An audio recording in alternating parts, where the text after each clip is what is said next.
আচ্ছা, আমরা semiconductor physics পড়ছি। সেমিকন্ডাক্টর ফিজিক্সের আমরা দেখলাম যে মেটালের কন্ডাক্টিভিটি এত হিউজ কন্ডাক্টিভিটি হওয়া সত্ত্বেও কন্ডাক্টিভিটি মেটালের থেকে অনেক কম, ইনসুলেটরের থেকে বেশি। তো সেরকম স্পেশাল টাইপ অফ কিছু মেটেরিয়াল, যেগুলো সিলিকন, জার্মেনিয়াম টাইপের মেটেরিয়াল, যেগুলোকে আমরা সেমিকন্ডাক্টর বলি, সেগুলোর হিউজ অ্যাপ্লিকেশন দেখলাম আমরা। তার মধ্যে আছে হিউজ অ্যাপ্লিকেশন আছে, তার মধ্যে ওয়ান অফ দ্য অ্যাপ্লিকেশন আমরা আগের দিন পড়েছি, যেটাকে বলা হয় যে পিএন জাংশন ডায়োডের সাহায্যে আমরা রেকটিফাই করলাম, যে একমুখী কারক বা রেকটিফিকেশন করলাম। তাতে কি দেখলাম? রেকটিফিকেশানে দেখলাম যে দুভাবে রেকটিফিকেশান হয়, হাফ ওয়েভ হয়, ফুল ওয়েভ হয়।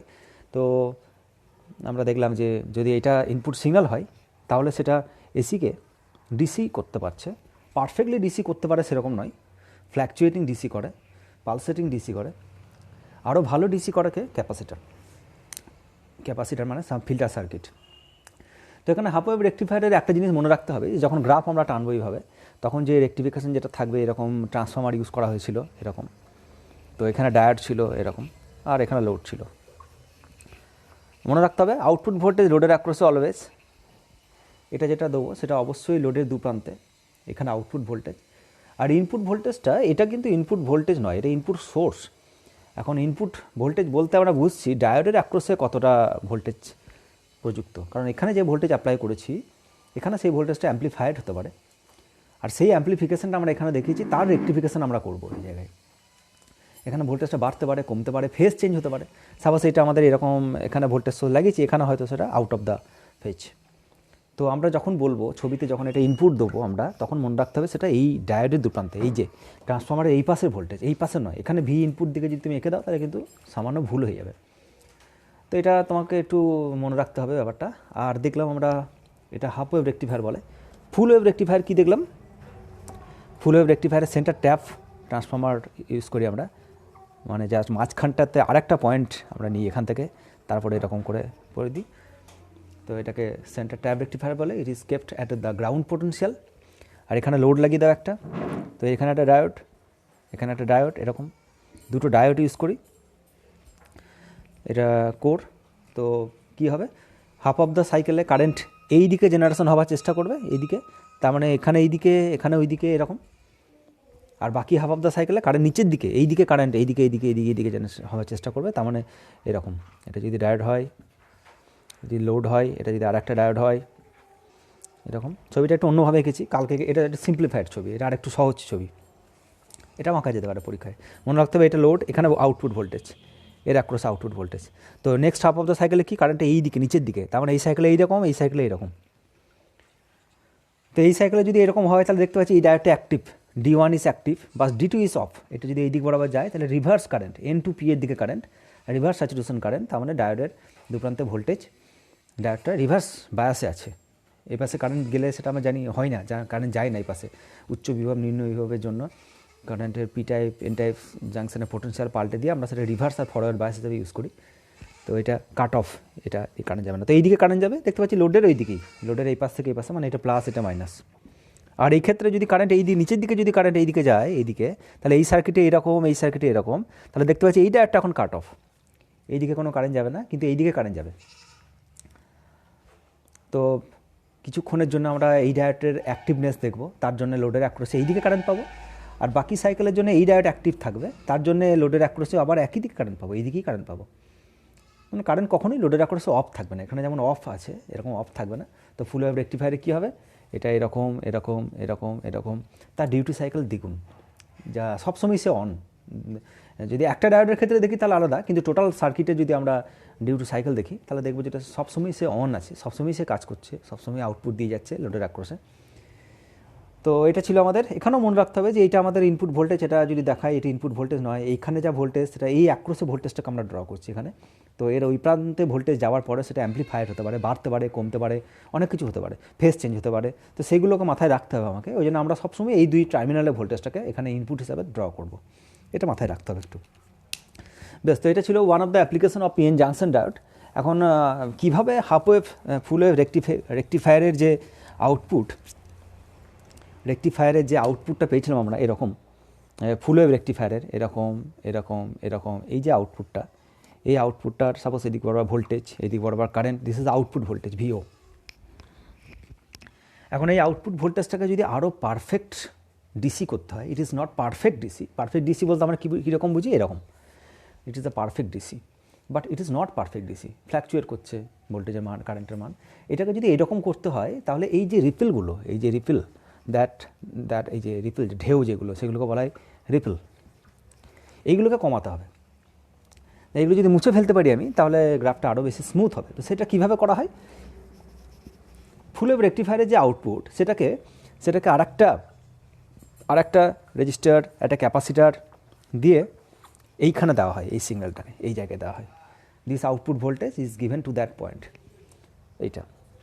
তারপরে কি এখানে আরেকটা রেজিস্টার লাগানো হয়, দিয়ে এখানে নিউ আউটপুট মাপা হয়।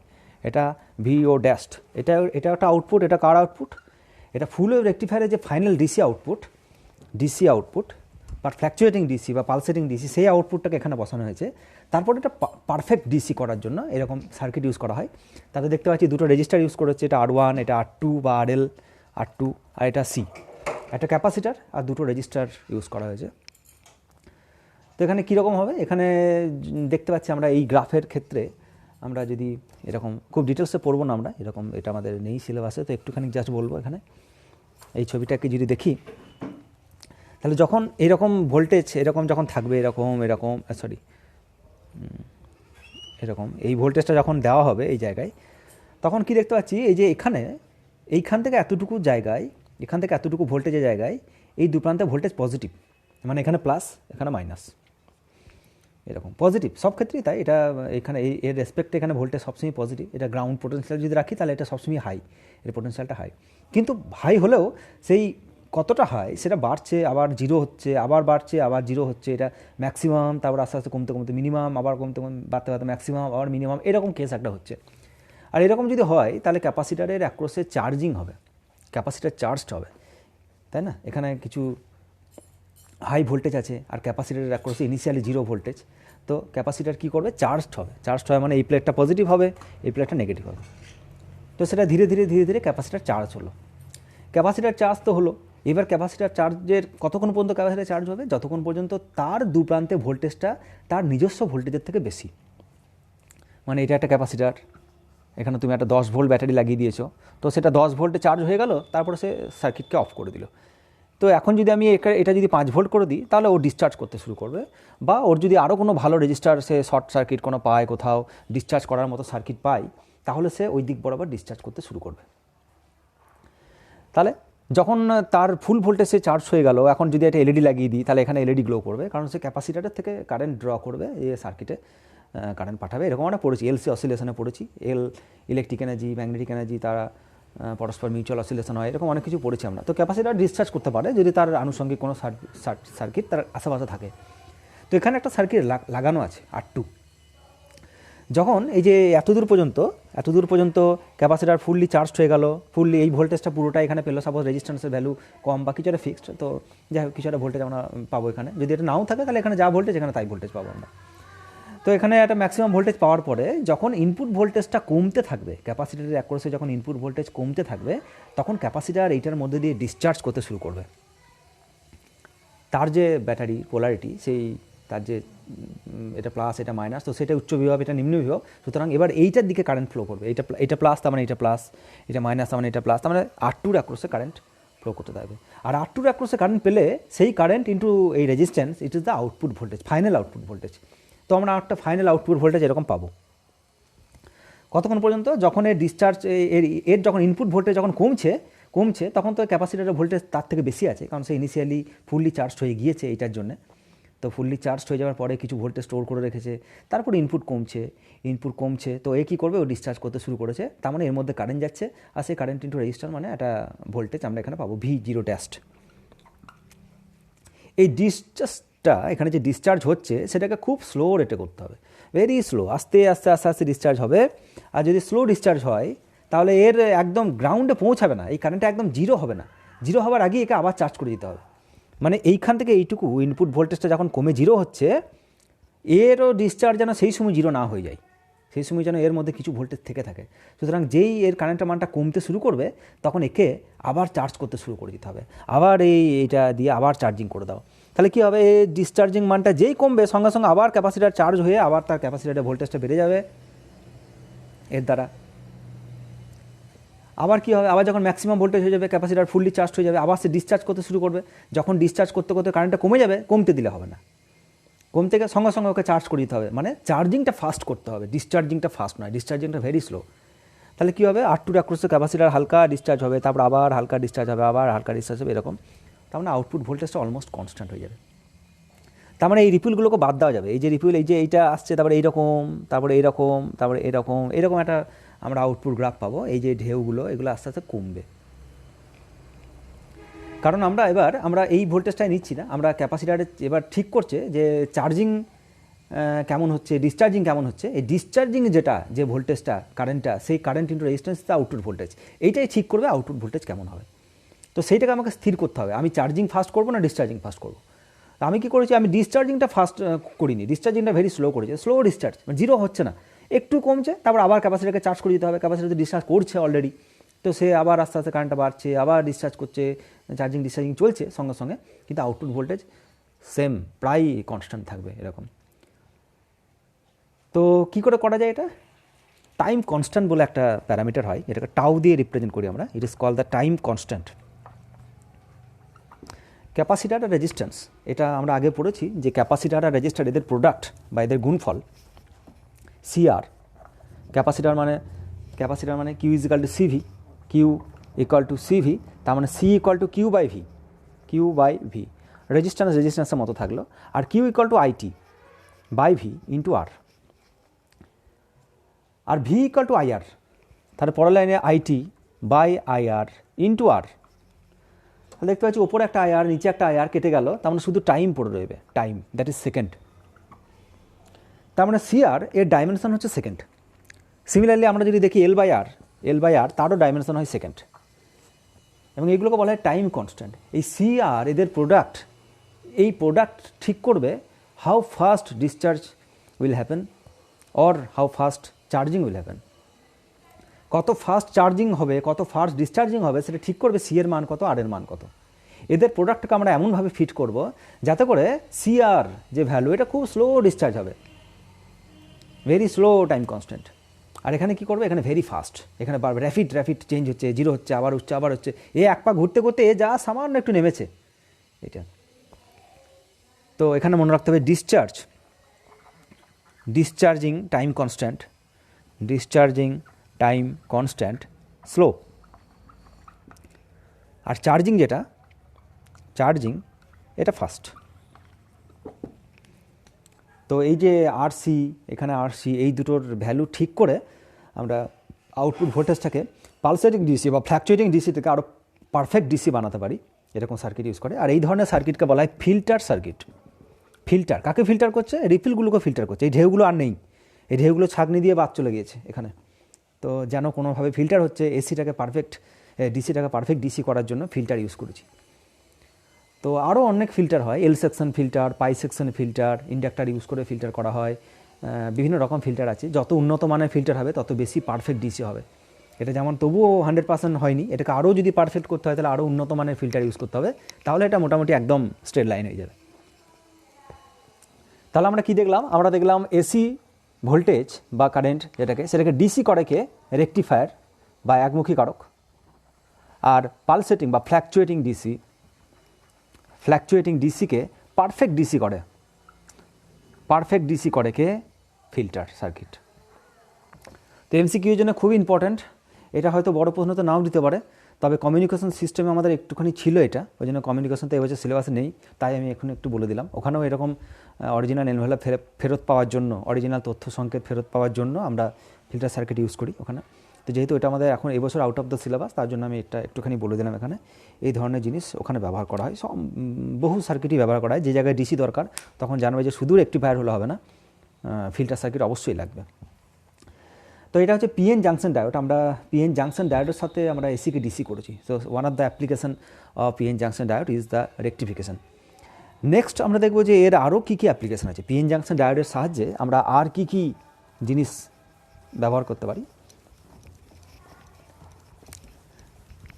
তার মধ্যে খুব ইউজফুল একটা জিনিস যেটা হচ্ছে জেনার ডায়োড। জেনার ডায়োড খুবই ইউজফুল ভোল্টেজ স্টেবিলাইজেশনের ক্ষেত্রে। জেনার ডায়োড খুব বেশি ইউজ করা হয়। তো আমরা জেনার ডায়োড দেখব, তার আগে আমাদের আর দুটো জিনিস জানতে হবে। একটা হচ্ছে অ্যাভালেঞ্চ ব্রেকডাউন,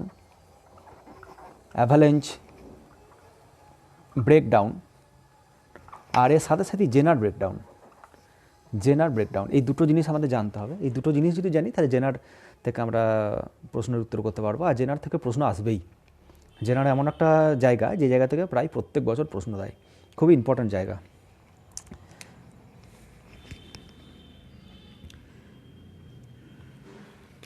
তাহলে অ্যাভালেঞ্চ ব্রেকডাউন কি আমরা প্রথমে দেখব।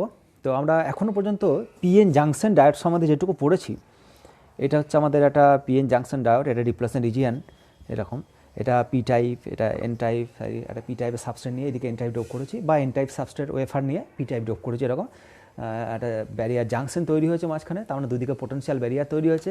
দেয়ার আর সাম ইলেকট্রিক ফিল্ড, এটা পজিটিভ সাইড, এটা নেগেটিভ সাইড, তার মানে এই দিক বরাবর একটা ইলেকট্রিক ফিল্ড ই এটা পেয়েছি। এখানে লটস অফ মেজরিটি ইলেকট্রনস, এখানে লটস অফ মাইনরিটি ইলেকট্রনস এরকম পেয়েছিলাম। আর তারপরে আমরা ব্যাটারি ইউজ করেছিলাম, forward bias, reverse bias battery use করেছিলাম। পি টাইপের পোটেনশিয়াল বাড়িয়েছিলাম, কমিয়েছিলাম, তার মানে এনার্জি কমানো বাড়ানো এরকম হয়েছে। তাতে দেখতে পেয়েছিলাম যে ইকুইলিব্রিয়াম নষ্ট হচ্ছিল। ড্রিফট কারেন্ট, ডিফিউশন কারেন্ট, তারা ইনিশিয়ালি সমান থাকে, তাদের মধ্যে দে আর ব্যালেন্সিং ইচ আদার। একজনকে ড্রিফট কারেন্ট মানে কি, ইলেকট্রিক ফিল্ডের জন্য যে ইলেকট্রনের ড্রিফট বা হোলের ড্রিফট, সেগুলো বলি ড্রিফট কারেন্ট। আর কনসেন্ট্রেশন গ্রেডিয়েন্টের জন্য দুদিকে কনসেন্ট্রেশন আলাদা থাকে। হোলের বেশি, এদিকে প্রচুর হোল থাকে, এদিকে প্রচুর ইলেকট্রন থাকে, আর এদিকে কম ইলেকট্রন থাকে, এদিকে কম হোল থাকে। তো তাদের জন্য যে কনসেন্ট্রেশন গ্রেডিয়েন্ট, তার জন্য তারা ছোটাছুটি করতে শুরু করে। কিন্তু সবাই যে ছুটে চলে যায় তা না, একটুখানি ছোটার পরেই কিন্তু ব্যারিয়ার তৈরি হয়ে যায়। তো মেজরিটি চার্জ ক্যারিয়ার সবাই যে ছুটে ডিফিউশন কারেন্ট তৈরি করছে তা নয়। অল্প কিছু কারেন্ট যাদের এনার্জি হাই, তারা মানে জাংশনের কাছাকাছি যারা থাকে, তারা ডিফিউশন কারেন্টে অংশগ্রহণ করে। আর ডিফিউশন কারেন্ট যখনই তৈরি হয়, সাথে সাথে ড্রিফট কারেন্টও তৈরি হয়, কারণ একটা ইলেকট্রন এদিকে সরে গেলেই অল্প ইলেকট্রিক ফিল্ড তৈরি হয়ে যাবে, আর সেই অল্প ইলেকট্রিক ফিল্ড একটা ইলেকট্রন হোলকে ড্রিফট করতে সক্ষম। তো I diffusion is equal two I drift. এটা ইনিশিয়াল কন্ডিশন, আমাদের কোনো ইনিশিয়াল কারেন্ট পাই না। তারপরে এটাকে বায়াসিং করি, পিএন জাংশন ডায়োড এরকম। তো আমরা তার ক্যারেক্টারিস্টিক কার্ভ দেখেছিলাম আমরা, সেটা এদিকে কারেন্ট, এদিকে ভোল্টেজ। তো যদি ফরওয়ার্ড ভোল্টেজ বাড়াই, এটাকে পি সাইডে পজিটিভ, এখানে মেটাল কন্ট্যাক্ট থাকে, এখানে মেটালিক কন্ট্যাক্ট থাকে, and there are some contact potential also. এখানে ব্যারিয়ার পোটেন্সিয়াল ভিভি, এখানে কিছু কন্ট্যাক্ট পোটেন্সিয়াল আছে। All potentials are together equal to the net zero voltage. তো এখানে ভোল্টেজ দেওয়া হয়েছে, কারেন্ট দেওয়া হয়েছে। ভোল্টেজের মান আস্তে আস্তে যদি বাড়ায়, তাহলে ইনিশিয়ালি কারেন্ট বাড়ে না, খুব কম, জাস্ট কারণ ব্যারিয়ার থাকে, ব্যারিয়ার তার কারেন্ট বাড়াতে দেয় না। আন্ডার সার্টেন কন্ডিশন ভোল্টেজ যখন সাফিসিয়েন্টলি হাই হয়ে যায়, তখন কারেন্টটা হট করে বেড়ে যায়, মানে সব মেজরিটি ক্যারিয়ার্স তখন ছুটতে শুরু করে এবং কারেন্ট পাই আমরা। তো এখানেও আরও, এখানে প্রচুর ইলেকট্রন থাকে, এরকম প্রচুর ইলেকট্রন থাকে, এখানে প্রচুর হোল থাকে, মেজরিটি চার্জ ক্যারিয়ার এরকম। তো তারা এই দিক বরাবর ছুটে এবার এইদিকে আসতে সক্ষম, ব্যারিয়ার করে দেওয়ার জন্য। তো তারা যে এই পাশ থেকে এসে যে এখানে এসে আবার হোলের সাথে রিকম্বাইন করবে না তা না, এখানেও কিছু রিকম্বিনেশন হয়, এই গ্যাপটা পেরোতে পেরোতে কিছু রিকম্বিনেশন হয়। তো সেই প্রসঙ্গে আমরা আসবো পরে। তো যদি তুলনামূলক ছোটো হয় তাহলে সে বেরিয়ে চলে যাবে, আর যদি সাফিসিয়েন্টলি লং হয় তাহলে এখানেও কিছু রিকম্বিনেশন হওয়ার চান্স থাকে। যাই হোক, তো এখানে কারেন্টের মানটা হট করে বেড়ে যায় তারা। আর যদি কোনোভাবে বন্ড ব্রেক করে যায়, মানে রিকম্বিনেশন হয়, কমে যায়, তাহলে ব্যাটারি সেটা সাপ্লাই করবে। যদি এটা আমরা ফরওয়ার্ড বায়াস দিই, পিএ পজিটিভ, তো এখানে যদি কোনো ইলেকট্রন জাংশন সাপোজ পেরিয়ে চলে এলো, হ্যাঁ, জাংশন পেরিয়ে চলে এলো, আমরা কী করি, এটা এরকম কেস থাকে, এরকম কেস থাকে। তো এখানে প্রচুর ইলেকট্রন আছে, এখানে কম ইলেকট্রন আছে, এরা আর এখানে যেতে পারে না। কিন্তু যখন ফরওয়ার্ড বায়াস করবো, তখন এর এনার্জি, এই টাইপের যে এনার্জি, সেটা কমতে শুরু করে, এর পোটেনশিয়াল বাড়ছে, তার মানে এনার্জি কমছে। তাহলে কমতে এরকম কাছের লেভেল চলে এলে ইলেকট্রনগুলো এই দিক বরাবর এখানে জাম্প করতে সক্ষম হয়, তাদের কাছাকাছি তারা অ্যাভেলেবেল কোয়ান্টাম স্টেট পায়, এরা পুরোটা নিচের দিকে নেমে আসে এরকম। তো নেমে চলে এলে কী হয়, তারা কাছাকাছি অনেক কোয়ান্টাম স্টেট পায়। তো তারা এই দিক বরাবর থেকে এই দিক বরাবর জাম্প করে চলে আসে, তার জন্য হিউজ কারেন্ট আমরা পাই। তো এখানে কি বলছিলাম, যদি কোনোভাবে এখানে ইলেকট্রন এই যে হোলের যারা রিকম্বিনেশন হয়ে নষ্ট হয়ে যায়, তাহলে ব্যাটারি সেই এক্সট্রা ইলেকট্রনকে সাপ্লাই করবে। That is the function of A battery. ব্যাটারির কাজ হচ্ছে, যদি কোনোভাবে কোথাও ইলেকট্রন নষ্ট হয়ে যায়, হোল নষ্ট হয়ে যায়, তাহলে ইলেকট্রনের সংখ্যা বা হোলের সংখ্যা কনস্ট্যান্ট রাখার কাজ হচ্ছে ব্যাটারি। পোটেনশিয়াল ডিফারেন্স কনস্ট্যান্ট রাখে ব্যাটারি। তাই না? কনস্ট্যান্ট কারেন্ট যদি আমার দরকার হয় তাহলে মনে রাখতে হবে ইলেকট্রন সংখ্যা হোল সংখ্যা কমে গেলে চলবে না, তাদের সংখ্যাটা ফিক্স রাখতে হবে। সেই কাজটাই করে ব্যাটারি। যদি এখানে একটা ইলেকট্রন একটা হোল রিকম্বাইন হয়ে নষ্ট হয়ে যায় তাহলে একটা কোভ্যালেন্ট বন্ড এই জায়গায় ব্রেক করে এবং একটা ইলেকট্রন তৈরি হয়, একটা হোল তৈরি হয়। তো সেই ইলেকট্রনটাকে ব্যাটারি পজিটিভ টার্মিনাল নিজের দিকে টেনে নেয় এবং তার উল্টো দিকে আমরা কারেন্ট পাই এই দিক বরাবর। আর similarly same happen for the entire side, এখানেও কোভ্যালেন্ট বন্ড ব্রেক করে যেতে পারে। তো ব্যাটারি পজিটিভ টার্মিনাল দেখে হোল যাওয়ার কথা, কিন্তু এটা মেটাল, সুতরাং এখানে হোল যাচ্ছে এমনটা ভাববো না, এই দিক থেকে আরেকটা ইলেকট্রন সে সাপ্লাই করছে এরকম ভাবো। তো এদিক বরাবর ইলেকট্রন ওই দিকে চলে যাবে, তার মানে ইলেকট্রন এই দিক বরাবর এখানে আসছে, এরকম কেস হয়। তো এক্সট্রা ইলেকট্রন ডিকম্বিনেশনে কোথাও নষ্ট হয়ে গেলে ব্যাটারি সেটা সাপ্লাই করে। রিভার্স বায়াসে কী হয়, এটা যদি পিএ যদি নেগেটিভ পোটেনশিয়াল দিই তাহলে আমরা দেখতে পারি যে এইদিকে মানে আমাদের কারেন্টের ডিরেকশন কোন দিকে, এখানে ফরওয়ার্ড বায়াসে P2N। মনে রাখতে হবে এটা সব সময়ের জন্য। ফরওয়ার্ড বায়াসে কারেন্টের ডিরেকশন হচ্ছে P2N and that is the huge current. P2N current যদি ফ্লো করে তাহলে এটা মেজরিটি চার্জ ক্যারিয়ারের জন্য ফ্লো করে এবং সেটা একটা huge current. Majority charge carrier সংখ্যায় অনেক বেশি, তো তারা এবার সবাই ফ্লো করছে, ব্যারিয়ার তাদের কাছে নেই বা তারা সাফিসিয়েন্ট এনার্জি পেয়ে গিয়েছে ব্যারিয়ারকে ওভারকাম করতে গিয়ে। তো তারা প্রচুর কারেন্ট তৈরি করে, ওই জন্য অল্প ভোল্টেজের জন্য হিউজ কারেন্ট আমি কিছু একটা ভোল্টেজের পরে পেয়ে যাব। তো এটা ছিল আমাদের ফরওয়ার্ড বায়াস। রিভার্স বায়াস যদি দিই আমরা, পিএ যদি নেগেটিভ দিই তাহলে এটা উল্টো দিকে হয়, এনার্জিটা কমে না, এনার্জিটা বাড়ে, এটা আরও উঁচুতে চলে যায় এরকম করে। ইলেকট্রনের এখানে যাওয়াটা খুবই মুশকিল এখন, কিন্তু এই যা ইলেকট্রন মাইনরিটি ইলেকট্রন যারা, তারা ওই দিকে যেতে পারে। ইলেকট্রিক ফিল্ড আছে তো যাদের সাফিসিয়েন্ট কাইনেটিক এনার্জি, তারা ওই পাশে যেতে পারে and that gives you the reverse saturation current. সেই কারেন্টের মানটা খুবই কম, কত সেটা 10⁻9 অ্যাম্পিয়ার। 10⁻9 অ্যাম্পিয়ার, তাহলে বুঝতে পারছি nano ampere, micro ampere, nano ampere এই অর্ডারে কারেন্ট পাওয়া যায়, খুবই কম কারেন্ট পাওয়া যায়, কারণ মাইনরিটি চার্জ ক্যারিয়ারের সংখ্যা খুব কম। আমি ভোল্টেজ বাড়াচ্ছি তো মাইনরিটি চার্জ ক্যারিয়ার বাড়ছে না, তাদের এনার্জি লেভেল কোয়ান্টাম স্টেট তারা ফাঁকা পাচ্ছে, কিন্তু ফাঁকা কোয়ান্টাম স্টেট নিয়ে হবে কি, সংখ্যাটাই তো কম। সংখ্যাটা যদি কম হয় তাহলে আমি কোয়ান্টাম স্টেট ফাঁকা দিয়ে কোনো লাভ নেই। হ্যাঁ, সংখ্যাটা বাড়াতে হবে, তবে রিভার্স স্যাচুরেশন কারেন্ট বাড়বে। তো রিভার্স বায়াস দিলেও আমরা যদি ভোল্টেজ এই দিক বরাবর বাড়াই তাহলে কারেন্ট বাড়ে না, প্রায় কনস্ট্যান্ট, অল্প একটু যা সামান্য একটু বাড়ে কিছু ছুটতে, কিন্তু কিছুক্ষণ পরে গিয়ে কারেন্টটা কনস্ট্যান্ট হয়ে যায়। That current is named as reverse saturation current. তো এইটা ছিল আমাদের ফরওয়ার্ড বায়াস আর রিভার্স বায়াস ক্যারেক্টারিস্টিক্স কার্ভ। এটা পরীক্ষার জন্য খুবই ইম্পর্ট্যান্ট। এখন আমরা দেখব যে যদি বিপরীত বায়াস এই ভোল্টেজটাকে আরও যদি বাড়ায় তাহলে কী হবে, আরও যদি ভোল্টেজটাকে বাড়ায় তাহলে সেটা কী হবে, সেটা আমাদের next topic and that topic is named at avalanche breakdown. কীরকম কেস হবে সেটা দেখি আমরা। যদি পিএন জাংশন ডায়োড, এটা পিএন জাংশন ডায়োড এরকম, এটা depletion region, this is the depletion region, এটা পি টাইপ, এটা এন টাইপ। আমরা রিভার্স বায়াস দিয়েছি, পিএ নেগেটিভ এনএ পজিটিভ, এরকমভাবে আমরা সার্কিট জুড়ে দিয়েছি একটা ব্যাটারি লাগিয়ে। আর এটা এন টাইপ, তার মানে নেগেটিভ, তার মানে এখানে প্লাস, এখানে মাইনাস, ইলেকট্রিক ফিল্ড দিস হয়ে এরকম কেস তৈরি আছে, এরকম কেস তৈরি আছে। আমি এখন রিভার্স বায়াস দিয়েছি, এটা মাইনাস, এটা plus and external some battery V উল্টো করে লাগিয়েছি। এবার কী হবে, এক্সটার্নাল ব্যাটারি যদি এদিকে হয় তাহলে এখানে পি টাইপ, তার মানে এখানে যারা হোল তারা নেগেটিভের দিকে অ্যাট্রাক্ট হবে, এটা পজিটিভ, তার মানে এখানে যারা ইলেকট্রন তারা পজিটিভ টার্মিনালের দিকে অ্যাট্রাক্ট হবে, তার মানে ডিপ্লেশন রিজন বাড়বে, ডিপ্লেশন রিজন চওড়া হবে। ডিপ্লেশন যে রিজন ফিজিক্যাল উইথ, যেটা ডিপ্লেশন রিজন চওড়া হবে, আর পোটেনশিয়াল ব্যারিয়ার যেটা মানে ভোল্টেজ সেটাও বাড়বে, এনার্জি ওপরে উঠে যাচ্ছে, সুতরাং সেই বাধাটা আরও বাড়ছে। তো তাদের মধ্যে রিলেশন আছে, ডাব্লুর সাথে ডাব্লু অ্যান্ড ভিবি, এদের মধ্যে রিলেশন আছে, ব্যারিয়ার ভোল্টেজের সাথে ডাব্লু রিলেশন কি, একটা ফর্মুলা আছে, তাতে আমরা দেখতে পাই যে ডিপ্লেশন উইথ কার উপর ডিপেন্ড করে। তো সেটা অনেক কিছুর উপরে নির্ভর করে, ডোপিং কনসেন্ট্রেশনের ওপর ডাব্লু কার ওপর ডিপেন্ড করে, ডোপিং কনসেন্ট্রেশন এর ওপর ডিপেন্ড করে, কোন দিকে কেমন ডোপ করছি তাটার ওপর কতটা চওড়া হবে সেটা ঠিক করবে। হাইলি ডোপিং যদি হয় তাহলে খুব ন্যারো হবে। আর আমাদের ভোল্টেজ, যেটা ভোল্টেজ ব্যারিয়ার যে ভোল্টেজটা হবে, যে ভোল্টেজটা ব্যারিয়ার ভোল্টেজটা তৈরি হয়েছে, তো সেই ব্যারিয়ার ভোল্টেজটা যদি বেশি হয় এখানে তাহলে ডিপ্লেশন রিজনও বেশি চওড়া হবে, আর যদি ব্যারিয়ার ভোল্টেজ খুব কম হয় তাহলে এটা ন্যারো হবে। তো তাদের মধ্যে সার্টেন রিলেশন আছে, ফর্মুলা আছে, ডেরিভেশন আছে, আমরা সেই সব দিকে যাচ্ছি না, আমরা জাস্ট এটুকু জানবো রিভার্স বায়াস দিলে ডিপ্লেশন রিজন চওড়া হবে, ফরওয়ার্ড বায়াস দিলে ডিপ্লেশন রিজন ন্যারো হবে, পোটেনশিয়াল গ্যাপটাও কমছে, আবার এটাও উইথটাও কমছে। এখন কি করছি আমরা, এখন এই ভোল্টেজটার মান যদি আস্তে আস্তে বাড়াই তাহলে এরকম কেস আমাদের হয়ে আছে, এটা রিভার্স ভোল্টেজ, এটা রিভার্স কারেন্ট, এরকম graph. This is in micro ampere current আর দিস ইজ ইন ভোল্ট। যদি এটা আস্তে আস্তে আরও বাড়াই, বাড়াতে বাড়াতে কী হবে, ডিপ্লেশন রিজিয়নটা যথেষ্ট চওড়া হচ্ছে, আর যত চওড়া হচ্ছে ইলেকট্রিক ফিল্ডটা তত স্ট্রং হচ্ছে এই জায়গায়। আর কি দেখতে পাচ্ছি আমরা যে there are lots numbers of ions are contributing to produce the electric field. যত চওড়া হচ্ছে তত বুঝতে পারছি যে এই জায়গাতে আয়নসের সংখ্যা বাড়ছে, এখানে আয়নসের সংখ্যা বাড়ছে, তো ইলেকট্রিক ফিল্ড শক্তিশালী হচ্ছে।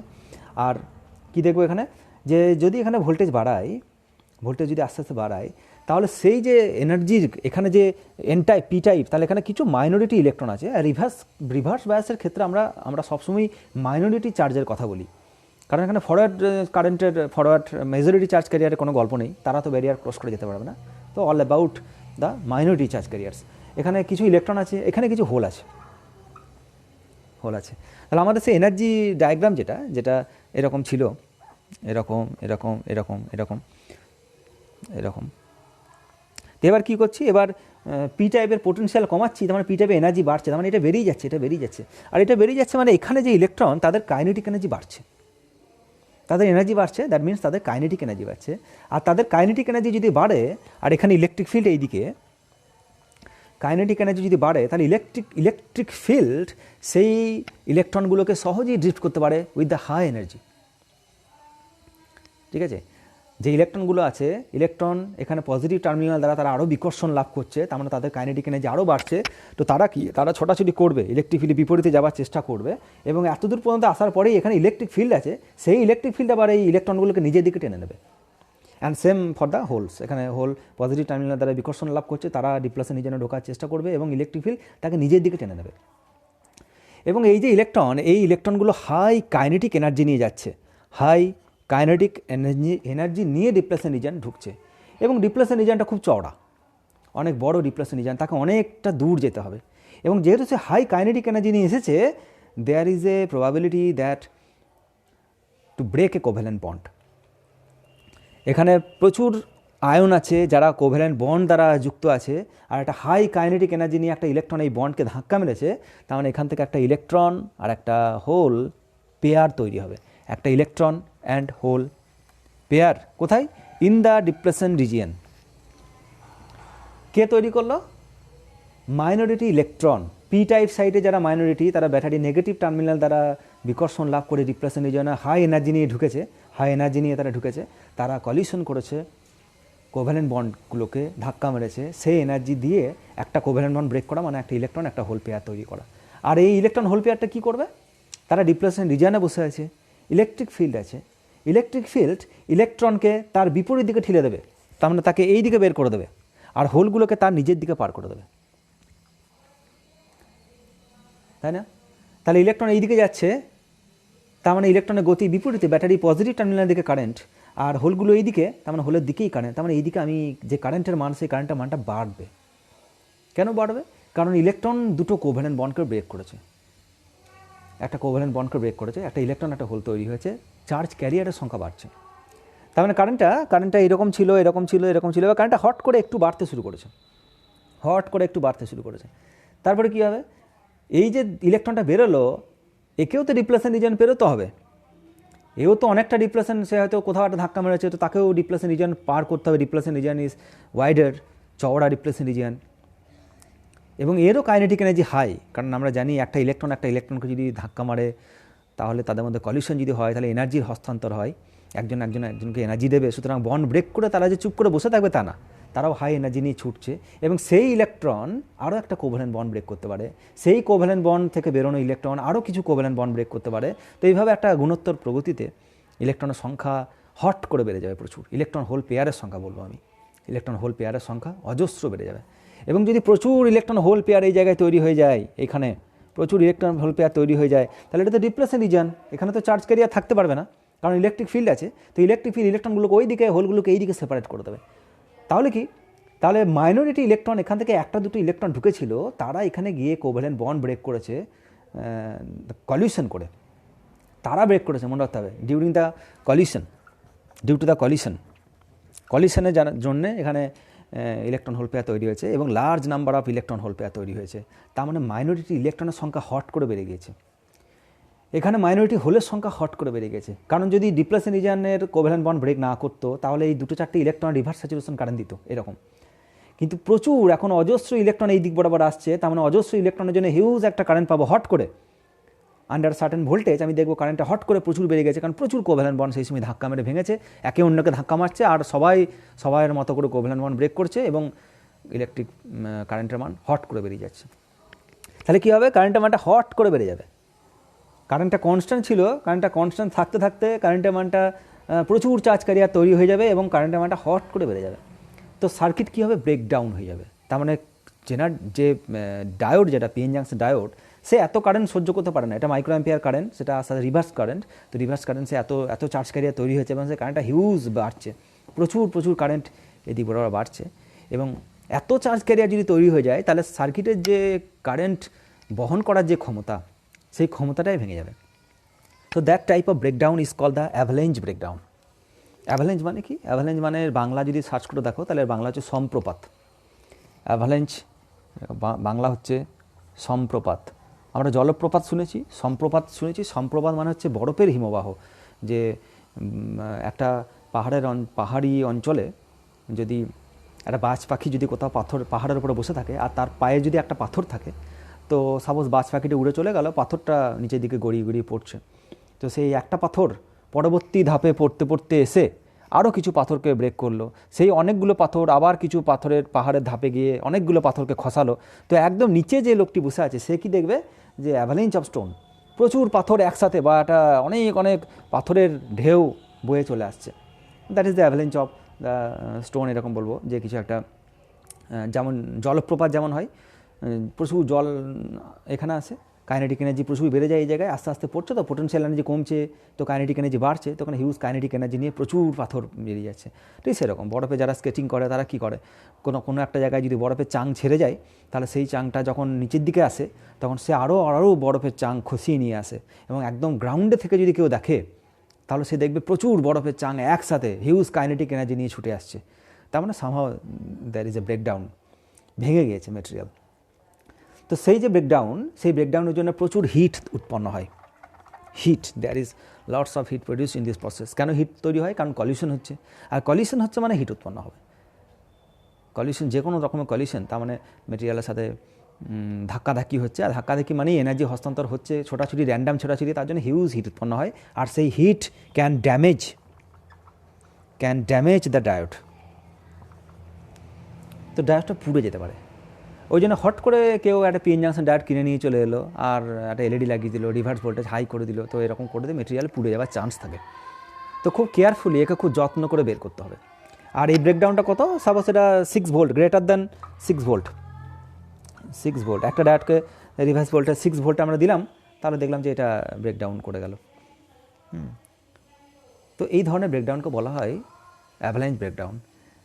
এখন এই ব্রেকডাউনটা কি কাজে লাগিয়ে, এই যে ভেঙে গেল, এইটা কি একটা কাজে লাগিয়ে আর একটু অ্যাডভান্সড ওয়েতে একটা জেনারেটর বানানো হয় স্পেশাল করে, যে ব্রেকডাউন হবে কিন্তু ডায়োড পুড়ে যাবে না, ব্রেকডাউন হবে কিন্তু ডায়োডটা নষ্ট হবে না, হিট উৎপন্ন হবে না, পুড়ে যাবে না। তাহলে স্পেশাল টাইপ অফ ডায়োড বানাতে হবে, যে কারেন্ট উৎপন্ন হলো, এত কারেন্ট হলেও এখানে ভোল্টেজটা দেখতে পাচ্ছি প্রায় সেম। অ্যাভালাঞ্চ ব্রেকডাউনের ক্ষেত্রে প্রায় সেম, অ্যান্ড জেনারেটরের ক্ষেত্রে এক্স্যাক্টলি সেম। তো যদি এরকমভাবে দেখতে পাচ্ছি কারেন্টটা huge current, but voltage is almost fixed. তো এইটাকে কাজে লাগিয়ে যদি আমরা কোনো একটা মেটেরিয়াল বানাতে পারি, যে সব কিছু ঠিক আছে, শুধু হিটটাকে যদি না উৎপন্ন করতে পারি, মেটেরিয়াল যদি না পুড়ে যায়, তাহলে এটাকে ইউজ করবো আমরা ভোল্টেজ স্টেবিলাইজার হিসাবে। তো কীভাবে সেটা করবো? স্পেশাল পারপাসে জন্য বানাচ্ছি আমরা, স্পেশাল টাইপ অফ ডায়োড বানাচ্ছি, অর্ডিনারি সিলিকন ডায়োড নয়, সেটাকে স্পেশালভাবে বানাবো আমরা। That diode is called the Zener diode. তো কীভাবে জেনার ডায়োড বানানো হয়? অ্যাভালাঞ্চ ব্রেকডাউন হবে না, থার্মাল হিট উৎপন্ন হবে না, এসব হবে না, কিন্তু ব্রেকডাউন হবে, কিন্তু যন্ত্র পুড়ে যাবে না। সেরকম একটা যন্ত্র বা সেরকম একটা special type of diode, it is called the Zener diode. কীভাবে বানানো হয়? It is heavily doped PN junction, খুব হাই ডোপ করা হয় পিএন জাংশনে। ঠিক আছে, কেন হাই ডোপ করা হয়? কেন হাই ড্রপ করা হয় বলছি। সাপোজ তোমার কাছে একটা পিএন জাংশন ডায়োড এরকম আছে, এটা পি টাইপ, এটা এন টাইপ, এরকম অর্ডিনারি সিলিকন ডায়োডই নিয়েছিলাম আমরা, কিন্তু তাতে হেভিলি ডোপ করা আছে, দুদিকে খুব হেভিলি ডোপ করা আছে। তাহলে যত হেভিলি ডোপ করবো আমরা একটু আগেই বললাম যে ডিপ্লেশন রিজিয়ন তত ন্যারো হবে। এইদিকে যদি ডোপিংয়ের মাত্রা বাড়িয়ে দিই তাহলে এদিকে প্রচুর হোল, তারা ডিপ্লেশন রিজনে ঢোকার চেষ্টা করবে, এইদিকে প্রচুর ইলেকট্রন, তারা ডিপ্লেশন রিজনে ঢোকার জায়গা করে নেওয়ার চেষ্টা করবে, কারণ তাদের সংখ্যাটা অনেক বেশি। তো এখানে ন্যারোয়ার ডিপ্লেশন রিজন তৈরি হবে, এখানে খুব পাতলা depletion region, very high doping, that means very narrow depletion region. So এটা একটা কারণ যে কেন হেভিলি ডোপ করা হয়। তো এটা কারণ হচ্ছে ন্যারো ডিপ্লেশন রিজিয়ন, খুব পাতলা ডিপ্লেশন রিজন তৈরি করা হয়। তো বুঝতে পারছি পাতলা ডিপ্রেশন রিজনের কারণে একটা কারণ এটাই হবে যে যখন ইলেকট্রন এই পাশ থেকে এই পাশে মাইনরিটি ইলেকট্রন ছুটে যাবে, তখন যাতে ঝাট করে সে পেরিয়ে চলে যায়, কোনো কলিউশন যাতে না হয়, সেই প্রসেস করার জন্য বুদ্ধি করে এটাকে খুব হাই ডোপ করে দেওয়া হলো, যাতে করে খুব ন্যারো ডিপ্রেশন রিজন তৈরি হয়। আর কি, যেহেতু খুব ন্যারো ডিপ্রেশন রিজন তৈরি হলো, এখানে তো বুঝতে পারছি হেভিলি যদি ডোপ হয় তাহলে এখানে পজিটিভ চার্জ খুব বেশি, নেগেটিভ চার্জ খুব বেশি, এদিক বরাবর এরকম। তো এখানে ইলেকট্রিক ফিল্ড যেটা সেটাও খুব স্ট্রং হবে। তো এটা কি strong electric field in depletion reason. কেন স্ট্রং ইলেকট্রিক ফিল্ড হবে? কারণ আমরা জানি যে voltage V equal to E into D, এটা হচ্ছে জেনারেল একটা ডেফিনেশন, যদিও এটা সুষম তড়িৎ ক্ষেত্রের ভেতরে হবে কী হবে সেটা আমরা জানি না। আমাদের মাঝখানে ইলেকট্রিক ফিল্ডটা একটু অন্যরকম হয়, এরকমভাবে প্রথম দিন বলেছিলাম, এরকম ভি আকৃতির একটা ইলেকট্রিক ফিল্ড হয় ভেতরে। যাই হোক, তবু আমরা এরকম ফর্মুলা যদি ইউজ করি, আমরা যদি বলি যে ভেতরে এই যে voltage difference, this is the voltage difference যদি কনস্ট্যান্ট হয়, কারণ এইদিকে চার্জ বাড়ছে, এদিকেও চার্জ বাড়ছে, হ্যাঁ, এই যে এটা যদি 2 ভোল্ট হয়, এটা যদি 4 ভোল্ট হয়, তাহলে ডিফারেন্স কত? 2 ভোল্ট। এটা যদি 4 ভোল্ট হয়, এটা যদি 6 ভোল্ট হয়, ডিফারেন্স কত? এখনও 2 ভোল্ট। তাহলে এইদিকে অ্যাকসেপ্টার আয়ন্স, এদিকে ডোনার আয়ন্স, এরা সব বাড়ছে, এদের সংখ্যা, ইমোবাইল আয়নের সংখ্যা বাড়ছে, কিন্তু দুপ্রান্তে ভোল্টেজ ডিফারেন্সটা কনস্ট্যান্ট। তো ভি ইজ কনস্ট্যান্ট। তাহলে ভি যদি কনস্ট্যান্ট হয়, তাহলে যদি ডিপ্লেশন উইথ ডি বা ডাব্লু যা বলবো না, এখানে ডাব্লু লিখেছি, তো সাপোজ এটা ডি যদি খুব ন্যারো হয়, এর ভ্যালু যদি খুব কম হয়, তাহলে ইলেকট্রিক ফিল্ডকে খুব হাই হতে হবে, ঠিক না? V is constant, potential difference is constant. So depletion reason যদি ন্যারো হয়, এর যদি খুব পাতলা হয়, তাহলে ইলেকট্রিক ফিল্ডকে হেভি হতে হবে, হাই ইলেকট্রিক ফিল্ড হতে হবে, কারণ এদের প্রোডাক্ট কনস্ট্যান্ট, এটা বাড়লে এ কম হবে, এ কমলে বাড়বে, এরকম। যদি লো ইলেকট্রিক ফিল্ড হয়, তাহলে ডিপ্লেশন রিজন জেনারেলি চড়া হয়। তো কারণ এখানে আগের কেসটা যেটা বললাম যে ডিপ্লেশন রিজন এখানে ছড়ানো, চার্জগুলো যে জায়গাতে অনেকটা জায়গায় ছড়ানো, তো পার্ট করে লোকালাইজড ইলেকট্রিক ফিল্ড যদি দেখি আমরা, তাহলে সেটা এতটাও স্ট্রং হবে না এর তুলনায়। যদি ন্যারো হয় আর সব চার্জ যদি এক জায়গায় গ্যাদারেট করে বসে থাকে, তাহলে যে ইলেকট্রিক ফিল্ডটা হবে, যদি ডিপ্লেশন রিজনটা চড়া হয়, তখনও এতটা ইলেকট্রিক ফিল্ড এতটা স্ট্রং হবে না, কারণ চার্জগুলো সেপারেটেড হয়ে গেছে, এক জায়গায় সব গ্যাদারেট করে বসে নেই। যদি এক জায়গায় সেপারেট না হয়, তাহলে লোকালাইজড ইলেকট্রিক ফিল্ড দিতে পারি, সেইটুকু জায়গার ইলেকট্রিক ফিল্ড ঠিক করবে কতটা, অ্যাজ এ হোল কত ইলেকট্রিক ফিল্ড সেরকমভাবে বিবেচনা করা যাবে না। তো কারণ ইলেকট্রিক ফিল্ডটা আমরা বলেছি যে সুষম নয়, এটা এরকম টাইপের ভি আকৃতির ইলেকট্রিক ফিল্ড হয়। তো এটা কী হয়, V is the potential difference, electric field, তো স্ট্রং ইলেকট্রিক ফিল্ড তৈরি হয়। তো এটা জেনারেল ডায়োডের আর একটা বৈশিষ্ট্য, যে এখানে electric field very high electric field. তো দুটো পয়েন্ট মনে রাখতে হবে জেনারেল ডায়োডের, এই দুটো special type of diode because of this. Why general diode is special over the silicon normal diode? Because it is heavily doped and the electric field in the depletion region is strong, so strong. তাহলে এবার reverse voltage দিয়েছি আমরা, এবার just আমরা এখানে PA negative and NA positive, there is a resistor and connection, এইভাবে connection করে দিয়েছি আমরা। এবার কী হবে, এবার দেখতে পাচ্ছি এটা নেগেটিভ টার্মিনাল, এটা পজিটিভ টার্মিনাল, তারপরে এখানে পি টাইপ, তার মানে কিছু মাইনরিটি আছে, এখানে এন টাইপ মানে কিছু হোল আছে। নেগেটিভকে বিকর্ষণ করবে, তারা ওই দিক বরাবর ঠিলবে, তার মানে তাদের কাইনেটিক এনার্জি বাড়ছে, আর এদিকে হোল পজিটিভ চার্জ দ্বারা বিকর্ষিত হবে, তারা ওই দিক বরাবর ছুটছে, তার মানে তারা মাইনরিটি চার্জ ক্যারিয়ারগুলো ডিপ্লেশন রিজিয়নের দিকে যাওয়ার চেষ্টা করবে, তাদের কাইনেটিক এনার্জি বাড়ছে। মেজরিটির জন্য কী হবে, মেজরিটির জন্য আগের যা হয়েছিল তাই, মেজরিটি তারা নেগেটিভ, এখানে হোলগুলো পজিটিভ দ্বারা এই নেগেটিভ দ্বারা আকর্ষিত হবে, তো তারা ডিপ্লেশন রিজিয়নে যাবে না, পেরোতে পারবে না, তারা এইদিকে তারা ওইদিকে, মাইনরিটির জন্য এরা হেল্পফুল। তো এখানে মাইনরিটি ইলেকট্রন কাইনেটিক এনার্জি বাড়াচ্ছে, ইলেকট্রন ওই পাশে বরাবর যাবে। তো ইলেকট্রন এখান থেকে যদি এখানে বেরিয়ে চলে যায়, আর কিন্তু কলিশন হওয়ার কোনো চান্স নেই, কারণ ডিপ্লেশন রিজন ইজ ন্যারো। যদি ন্যারো রিপ্লেসমেন্ট রিজিয়ন হয় তাহলে ইলেকট্রন ঝাট করে পেরিয়ে চলে যাবে, অনেকটা অঞ্চল জুড়ে তাকে পেরোতে হবে না, আর যত কম অঞ্চল জুড়ে সে পেরোবে তত কলিশন হবার চান্স কম। সুতরাং এখানে কোনো হিট তৈরি হবে না, no collision, no heat, no collision, no heat, কোনো কলিশন হবে না, কারণ ন্যারো রিপ্লেসমেন্ট রিজিয়ন, আর কোনো হিট উৎপন্ন হবে না। তার মানে অ্যাভালাঞ্চ ব্রেকডাউন জেনারেলি হবে না, মানে মেটেরিয়াল ড্যামেজ হবে না। এবার কি করা হলো, এবার যদি আমি ভোল্টেজটাকে আরও একটু বাড়াই, তো if you give the strong enough, বা খুব স্ট্রং দেওয়ারও দরকার নেই, কারণ ইলেকট্রিক ফিল্ড অলরেডি এখানে হাই, ইলেকট্রিক ফিল্ড অলরেডি হাই। তো সাপোজ আমরা এখানে এবার just 3 volt, order of 3 volt দিচ্ছি, আর 6 ভোল্ট দেওয়ার দরকার নেই। যদি 3 ভোল্ট ভোল্টেজ অলরেডি আমরা দিয়ে থাকি এখানে, তাহলে that electric field is strong enough, electric field is strong enough. আর সেই ইলেকট্রিক ফিল্ড কী করবে, এবার সেই ইলেকট্রিক ফিল্ডটাই এখানে কোভ্যালেন্ট বন্ডগুলোকে ব্রেক করবে, আর মাইনরিটি ইলেকট্রন ছুটে কোভ্যালেন্ট বন্ডের সাথে ধাক্কা মেরে ইলেকট্রন হোল রিকম্বিনেশন, মানে ইলেকট্রন হোল পেয়ার তৈরি করার দরকার নেই। এখানে যে ইলেকট্রিক ফিল্ড আছে এই দিক বরাবর, তো এখানে তো কোভ্যালেন্ট বন্ড দ্বারা ইলেকট্রনগুলো যুক্ত আছে, সেই ইলেকট্রনগুলো ইলেকট্রিক ফিল্ডের বিপরীতে যাওয়ার চেষ্টা করবে, বন্ড ভেঙে তারা এইদিকে যাওয়ার চেষ্টা করবে, এইদিকে যাওয়ার চেষ্টা করবে। এবং ডিপ্লেশন রিজিয়নে যখন ইলেকট্রন হোল পেয়ার তৈরি হবে, যে হোলগুলো আছে তারা ইলেকট্রিক ফিল্ডের দিকে, যে ইলেকট্রনগুলো আছে তারা ইলেকট্রিক ফিল্ডের বিপরীতে যাওয়ার চেষ্টা করবে।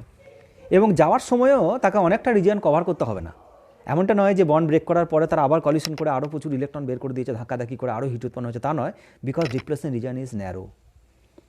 তাহলে ন্যারো ডিপ্লেশন রিজিয়ন যদি হয়, তাহলে ইলেকট্রনগুলো সহজেই কোভ্যালেন্ট বন্ড ব্রেক করে ওই পাশে বরাবর বেরিয়ে চলে যাবে, কোনো কলিশন ছাড়া। এবার যদি সব কোভ্যালেন্ট বন্ড ভেঙে যায়, এখানে যত যত কোভ্যালেন্ট বন্ড আছে, ইলেকট্রিক ফিল্ড যদি স্ট্রং এনাফ হয়, তাহলে প্রচুর কোভ্যালেন্ট বন্ড ভেঙে গেল due to this electric field, তাহলে কারেন্টের মানটা আবার হিউজ বেড়ে যাবে। মাইনরিটি চার্জ ক্যারিয়ারে এইদিকে ইলেকট্রন, প্রচুর ইলেকট্রন বেরিয়ে আসবে, এইদিকে প্রচুর হোল বেরিয়ে আসবে, এদিকে 2-4টে ইলেকট্রন মাইনরিটি ছিল, কিন্তু কোভ্যালেন্ট বন্ড ব্রেক করে এখানে প্রচুর নাম্বার অফ ইলেকট্রন এই পাশ বরাবর ছুটে আসবে, এখানে প্রচুর হোল এই পাশ বরাবর ছুটে আসবে, তার মানে হিউজ নাম্বার অফ কারেন্ট। তার মানে এত চার্জ যদি ছুটে যায়, আবার কারেন্টের মানটা হট করে বেড়ে যাবে। কিন্তু মজার ব্যাপার এটাই যে voltage difference between the terminal is fixed. Material যেটা, সেটা কারেন্ট এরকম ছিল, এবার কী হয়েছে, কারেন্টটা হট করে বেড়ে যাবে, আর ভোল্টেজ দেওয়ার দরকার নেই, ওই ভোল্টেজেই আয়ন ফায়ন যা আছে ভোল্টেজ ফিক্স করে রেখে দিয়েছে। এখন সেই ভোল্টেজে যে ইলেকট্রিক ফিল্ড আছে, সেই electric field covalent bond break করে প্রচুর চার্জ ক্যারিয়ার জেনারেট করেছে, আর তার জন্য যে কারেন্ট তৈরি হয়েছে, সেই কারেন্টের মানটা প্রচুর বেড়ে গিয়েছে, কিন্তু ভোল্টেজ ফিক্সড। এই যে জায়গায় voltage fix and it is sharply defined. at a particular voltage breakdown occurs at that particular voltage, that voltage is called the breakdown voltage, VB বা ভিজেডও বলা হয়, কোনো সময় ভিজেডও বলা হয়। তো সেই ভোল্টেজটাকে আমরা বলবো ব্রেকডাউন ভোল্টেজ। যে ভোল্টেজে ব্রেকডাউনটা হয়েছে, প্রচুর ইলেকট্রন তৈরি হয়েছে, প্রচুর হোল তৈরি হয়েছে, কোথা থেকে, ডিপ্লেশন রিজিয়ন থেকে, কোনো কলিশন হয়নি, কোনো হিট উৎপন্ন হয়নি, কোনো লস হয়নি, কিছু হয়নি, তো ডিপ্লেশন রিজিয়ন নিজের মতনই আছে, এখানে চার্জ ক্যারিয়ার তৈরি হয়েছে। তো voltage difference between the plates is constant, that is maintain by this battery, this is fixed, terminal voltage বা barrier potential voltage, this is fixed. কিন্তু প্রচুর চার্জ ক্যারিয়ার তৈরি হয়েছে এই জায়গায়, এবং সেই কারেন্টটা মেটেরিয়ালের মধ্যে দিয়ে ফ্লো হচ্ছে, কিন্তু মেটেরিয়াল গরম হচ্ছে না। আর মেটেরিয়াল যদি গরম না হয়, তাহলে মেটেরিয়াল পুড়ে যাবে না, যদি পুড়ে না যায় তাহলে সার্কিট সেফ থাকবে। তাহলে সেটাই হচ্ছে আমার অ্যাভালেঞ্চ ব্রেকডাউনের সাথে জেনার ব্রেকডাউনের অফার। কে আগে ঘটে, অ্যাভালেঞ্চ না জেনার? যদি স্পেশাল টাইপ অফ ডায়োড হয়, তাহলে অ্যাভালেঞ্চ জেনার ব্রেকডাউনের আগে হওয়ার কথা, কারণ জেনার ব্রেকডাউন 3 ভোল্টের মতো কাছাকাছি, আর আমাদের প্র্যাকটিক্যাল ল্যাবে যেটা করা হয় সেটা 4.8 ভোল্ট মতো আসে ব্রেকডাউন ভোল্টেজটা। তো আর অ্যাভালেঞ্চ ব্রেকডাউন কি আর একটু হাই ভোল্টেজ, কারণ ওটা তো স্পেশাল টাইপ অফ ডায়োড নয়, ওটা যাই হোক কলিশন হচ্ছে, তো সেই সাফিসিয়েন্ট এনার্জি নিয়ে এসে ধাক্কা মারছে, তার জন্য হচ্ছে। তো এটা due to the electric field আর due to the minority electrons collision, তার জন্য দু জায়গায় দুরকম ইফেক্ট হয়। এখন এখানে যেটা দেখতে পাচ্ছি আমরা, এখানে দেখতে পাচ্ছি এত কারেন্ট সব জেনার সহ্য করতে পারছে, গরম হচ্ছে না, সে সহ্য করতে পারছে, কিন্তু voltage constant. That phenomena is used as the voltage regulator, voltage stabiliser বা ভোল্টেজ রেগুলেটর। সেই জায়গায় আমরা কী দেখি, যে কারেন্টের যদি সামান্য ফ্ল্যাকচুয়েশন হয়, তাহলে যন্ত্র পুড়ে যাওয়ার চান্স থাকে, কিন্তু যদি একটা স্টেবিলাইজার ভরে দিই বা একটা জেনার ডায়োড ভরে দিই, তাহলে আমরা দেখব যে কারেন্ট অনেকটা বেড়ে গেলেও সেই কারেন্টের সেই ভোল্টেজটা নেক্সট সার্কিট, সেই ভোল্টেজটা ফিক্সড, জেনারের অ্যাক্রসে ভোল্টেজটা ফিক্সড। তো সেই সেইটা কি জেনার ডায়োডের একটা স্পেশাল ব্যবহার, যেটাকে আমরা বলবো ভোল্টেজ স্টেবিলাইজার। তো আমরা নেক্সট দেখব যে ভোল্টেজ রেগুলেটর বা ভোল্টেজ স্টেবিলাইজার কীভাবে কাজ করে।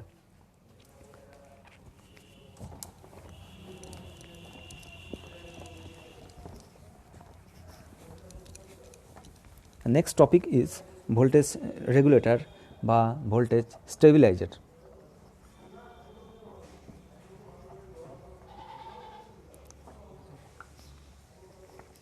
Voltage stabiliser or voltage regulator. Zener diodes কীভাবে ভোল্টেজ রেগুলেশন করে, এটা প্রশ্ন দেয় পরীক্ষায়, খুব ইম্পর্ট্যান্ট। আর জেনার ডায়োডের আমাদের সিম্বল কীরকম, এরকম পিএন জাংশন ডায়োড, এটা পি টাইপ, এটা এন টাইপ, আর এটা অর্ডিনারি ডায়োড, এটা একটা দিক এরকম একটা দিক এরকম,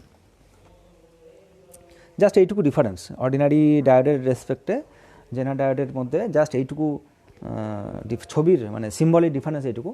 আর বানানো তৈরি হয় কীভাবে, Zener diode heavily doped, narrow depletion region, high electric field. আর অর্ডিনারি ডায়োড হেভিলি ডোপড হয় না, সুতরাং তার জেনারেল পারপাসে ব্যবহার করা হয়, সেটা রেক্টিফিকেশন বা এলইডি ফিএলইডি এরকমভাবে ব্যবহার করা হয়। তো সেটা জন্য এর যে ব্যবহার যেটা থাকবে সেটা নয়, বাকি অর্ডিনারি হিসাবে সেটাকে ইউজ করা যায়। তো এটা হচ্ছে আমাদের জেনার ডায়োড। এখন জেনার ডায়োডের যেটা সাপোজ আমাদের একটা ডিসি পাওয়ার সাপ্লাই আছে মোবাইলে, সাপোজ একটা অ্যাডাপ্টার হোক, মোবাইল চার্জার হোক, তাতে কী লেখা থাকে, তাতে লেখা থাকে সেই অ্যাডাপ্টার, এখানে দুটো পয়েন্ট এরকম থাকে, এটা একটা ডিসি, আমাদের এখান থেকে কিছু একটা তার বের করে এখানে 3টে পয়েন্ট এরকম, তো এটা আমরা এসির সাথে গুঁজে দিই, তো এসিতে 220 ভোল্ট, এরকম 220 ভোল্ট এসি, এইভাবে আমরা প্লাগের সাথে গুঁজি, আর তারপরে আমরা এই অ্যাডাপ্টারটার সাহায্যে মোবাইলটাকে চার্জ করি, কিন্তু মোবাইল চার্জ করতে গেলে আমাকে অত 220 ভোল্টে এসিতে চার্জ করলে হবে না, তাহলে আমার বুঝতে পারছি কী হবে। তো আমাদের মোবাইল চার্জ করতে গেলে মোবাইলের গায়ে লেখা থাকে সাপোজ 5 ভোল্ট, 5.0 ভোল্ট এরকম, তাই এত ভোল্টে আমাকে চার্জ করতে হবে, এত ভোল্ট ব্যাটারি সোর্স দিয়ে আমাকে এটাকে চার্জ করাতে হবে। তার গায়ে কারেন্টও লেখা থাকে, তো লিমিটিং ভ্যালু সব কিছু ফিক্সড থাকবে। যদি সামান্য ফ্ল্যাকচুয়েশন হয় তাহলে it can damage your instrument, সেটা মোবাইল হোক বা আমাদের ফ্রিজ হোক বা টিভি হোক বা এলইডি হোক, any kind of electronic instrument যার গায়ে লেভেলিং করা থাকবে বা রেটিং দেওয়া থাকবে, সেই রেটিংয়ের ভেতর যদি কোনো ধরনের ফ্ল্যাকচুয়েশন হয় তাহলে it can damage your instrument. তার জন্য জেনার ডায়োড ব্যবহার করা হয়। তো সাপোজ আমাদের এরকম একটা অ্যাডাপ্টার যেটার গায়ে লেখা আছে 10 ভোল্ট ডিসি, 10 ভোল্ট ডিসি লেখা আছে, আর এটা ফ্ল্যাকচুয়েট করতে পারে, এটা সাপোজ 10.1, 10.2, 10.5, 11 এরকম ফ্ল্যাকচুয়েশন করতে পারে। আর যদি ফ্ল্যাকচুয়েশন হয় তাহলে মেটেরিয়াল নষ্ট হতে পারে। তো সাপোজ এরকম, এটা এরকম, this is not a constant DC, this is a এরকম vibrating DC, this is DC but this is vibrating DC, 10 ভোল্টের ওপরে কিছু 10 ভোল্টের নিচে কিছু বারবার এরকম ফ্ল্যাকচুয়েট করছে, তো this fluctuation can damage the material. তো আমরা কী করবো, আমরা এই 10 ভোল্ট ডিসি যেটা ছিল, এই যে অ্যাডাপ্টার যেটা ইউজ করেছি আমরা সাপ্লাই ভোল্টেজ, এটাতে আমাদের যে ইনস্ট্রুমেন্ট, যেটা আমাদের লোড যেটা বলি আমরা, দিস ইজ দ্য লোড, যেটাই সে হবে হোক না কেন, সে টিভি হোক, ফ্রিজ হোক, যাই হোক না কেন, রেগুলেটর যাতে আমাদের রেগুলেশন দরকার, তো সেরকম যে লোড, তার অ্যাক্রসে, তার বিপরীত প্রান্তে আমরা এরকম একটা জেনার লাগিয়ে দেবো, এরকম, এটা একটা জেনার আমরা লাগাবো। আমরা ডাইরেক্ট এর ভোল্টেজটা এঁকে দেবো না, কারণ এর ভোল্টেজ বাড়তে পারে, বাড়লে ক্ষতি হবে, কমলে এর ক্ষতি হবে, তো এরকম ফ্ল্যাকচুয়েশন করতে পারে। আমরা জেনারের অ্যাক্রসের ভোল্টেজটা আমরা এখানে দেবো, আর জেনারের এইটা পি সাইড, এটা এন সাইড, আর এখানে এটা প্লাস, এটা মাইনাস, এরকম কেস, এরকম ছবি। এখন জেনার রিভার্সে কাজ করে, জেনার বায়াস যেটা, জেনার ব্রেকডাউন যেটা, সেটা রিভার্স ভোল্টেজে কাজ করে, ফরওয়ার্ড ভোল্টেজে নয়। তাহলে কী করতে হবে, এর এন সাইড যেটা সেটা পজিটিভে লাগাতে হবে, এর পি সাইড যেটা সেটা নেগেটিভে লাগাতে হবে, এইটার সাথে এটা লাগাবো। তো জেনারের অ্যাক্রসে এখানে লাগানোর কাজ কি, কারণ জেনারের দুপ্রান্তে ভোল্টেজটা হচ্ছে ভিজেড, ইট is fixed, remember the graph, this voltage is fixed ভিজেড। যদি কারেন্টের মান হট করে বেড়ে যায়, তাতেও জেনারেল অ্যাক্রসে ভোল্টেজটা ফিক্স থাকবে, and that voltage will save the load, এই ভোল্টেজটা তোমাকে সেভ করবে। শোনো, এ চেঞ্জ হয়ে গেল তো লোডের অ্যাক্রসে ভোল্টেজ পরিবর্তন হয়ে যাবে, এরকম করলে হবে না। জেনারেল অ্যাক্রসে ভোল্টেজটা অলওয়েজ ফিক্সড, এটা ফিক্সড। ব্রেকডাউন অঞ্চলে কাজ করাতে হবে, অবশ্যই তুমি যদি এই ডিজাইনে কাজ করাও তাহলে জেনারেল কোনো ভূমিকা নেই, তাহলে মেটেরিয়াল তোমার অলরেডি সেফ। কিন্তু জেনারেল অ্যাক্রস, কারণ এখানে কারেন্টের মানটা এমনিতেই কম, তো সেই কারেন্ট তোমার মেটেরিয়ালকে ড্যামেজ করবে না, তখন জেনারেল কোনো ভূমিকা নেই। তো একমাত্র বিপদকালীনে ওর কাজ, তুমি কারেন্টটা হট করে বেড়ে গেছে, তো সেই ব্রেকডাউন অঞ্চলে ওর কাজ। The region this region is for the Zener diode. তো কী করা হলো, জেনারের এটা এটা এটা নেগেটিভ টার্মিনাল, তো আমি নেগেটিভ টার্মিনালটা এখানে জেনারের পজিটিভ দিলাম এখানে, আর এখানে পজিটিভ টার্মিনাল যেটা সেটা জেনারের নেগেটিভ প্রান্তে দেবো। তার মানে এটাকে এখানে লাগিয়ে দেবো,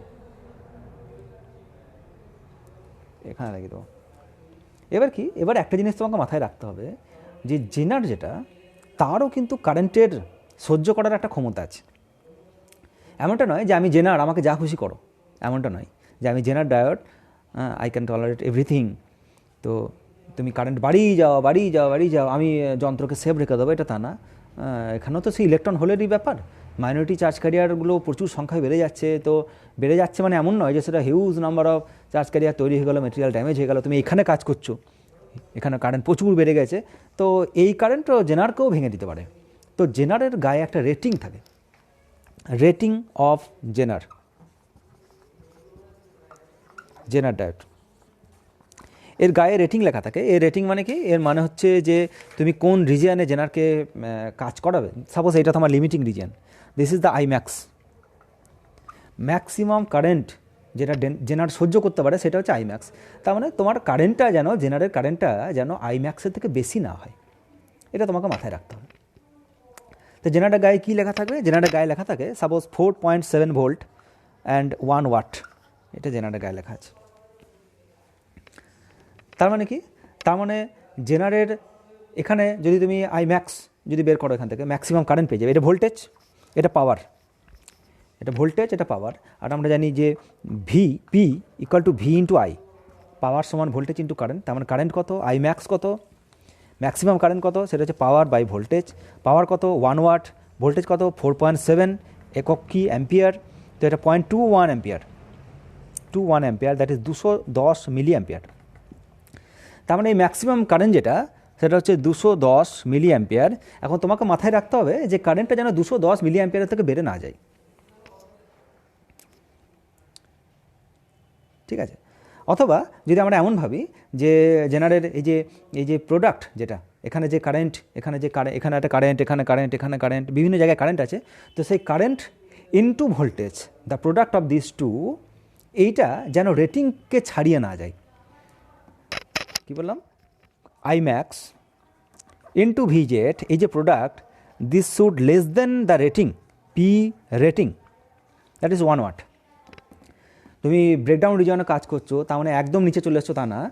আইম্যাক্সের একটা লিমিটিং ভ্যালু আছে, ভিজেড তো ভ্যালু ফিক্সড, যেটি 5 ভোল্ট বা 4.7 ভোল্ট, এরকম। এই যে 4.7 দেওয়া আছে বইয়ে, আমাদের ল্যাবে 4.8 এসেছিল। তো এটা এই দুটোকে যদি আমরা গুণ করি, তাহলে এদের যে প্রোডাক্ট, সেইটা জেনারের গায়ে যেটা লেখা আছে 1 ওয়াট বা 0.5 ওয়াট বা 2 ওয়াট যেটা লেখা আছে, সেইটাকে যেন এটা ছাপিয়ে না যায়, তার থেকে যেন একটা কম হয়, that is the rating of Zener. এখন সেটা কীভাবে করব, সেটা করারও একটা উপায় আছে। সাপোজ তোমার কাছে কোনো লোড নেই, এটা সাপোজ এরকম case, open, just circuit is open. তো সাপোজ আমরা বলছি যে আমাদের একটা প্রবলেম তৈরি করছি আমরা, সাপোজ আমরা বলছি যে জেনারের রেটিং, পাওয়ার পিজেট যেটা, সাপোজ সেটা তোমার দেওয়া আছে 0.5 ওয়াট, জেনারের রেটিং দেওয়া আছে 0.5 ওয়াট। তো আর জেনারের breakdown voltage V Z, it is 5 volt, 5 volt, 5.0 volt, 0 volt, because it is fixed. 5 means 5.0 means 0 means 0, এটা 5.1 নয়, 4.9 নয়, এটা 5.0 volt, that is the fixed value of it.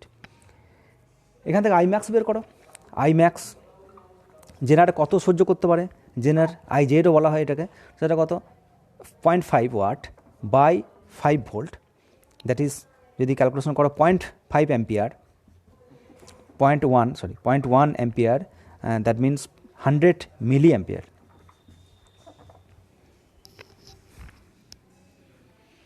This 100 milli ampere. তার মানে তোমার যে গ্রাফ, এইটা এই যে কারেন্টের যে লেভেল, এটা হচ্ছে 100 মিলি অ্যাম্পিয়ার। তোমার প্র্যাকটিক্যাল করতে করতে যেন জেনারেটর অ্যাক্রসে কারেন্টটা 100 মিলি অ্যাম্পিয়ারের থেকে বেশি না হয়, এটা তোমাকে মাথায় রাখতে হবে। এবার তুমি 10 ভোল্ট সোর্স ইউজ করেছো, 10 ভোল্ট সোর্স ইউজ করার জন্য জেনারেল অ্যাক্রসে কারেন্ট যেন 100 মিলি অ্যাম্পিয়ার থেকে বেশি না হয়, এইটা মাথায় রাখার জন্য আমরা কি করব, আমরা একটা রেজিস্টার এখানে লাগিয়ে দেবো। সেই রেজিস্টারটাকে বলা হয় সেফটি রেজিস্টার বা শান্ট রেজিস্টার। এটাকে বলা হয় সেফটি অর শান্ট রেজিস্টার। এর কাজ কি? এর কাজ হচ্ছে জেনারেল ম্যাক্সিমাম কারেন্টকে কখনোই 100 মিলি অ্যাম্পিয়ার থেকে বেশি করবে না। তো কীভাবে সেটা? সাপোজ এটা যদি 10 ভোল্ট হয়, জেনারেল অ্যাক্রসে ভোল্টেজ তো 5 ভোল্ট, এটা তো fixed 5.0 volt, it is fixed 5.0 volt. তাহলে এর অ্যাক্রসে ভোল্টেজ কত? নিশ্চয়ই 5 ভোল্ট, কারণ voltage division rule 10 volt is equal to 5 + 5, V equal to V1 + V2। তো এখানে 5 ভোল্ট, এখানে 5 ভোল্ট, আর এই যে রেজিস্ট্যান্সটা লাগিয়েছি সাপোজ এটা RS, শান্ট রেজিস্টার বা সেফটি রেজিস্টার, RS বলা হয় এটাকে। তো এখন কারেন্ট কত সার্কিটে কারেন্ট যদি I হয়, তাহলে আমরা আইটাকে বের করতে পারি।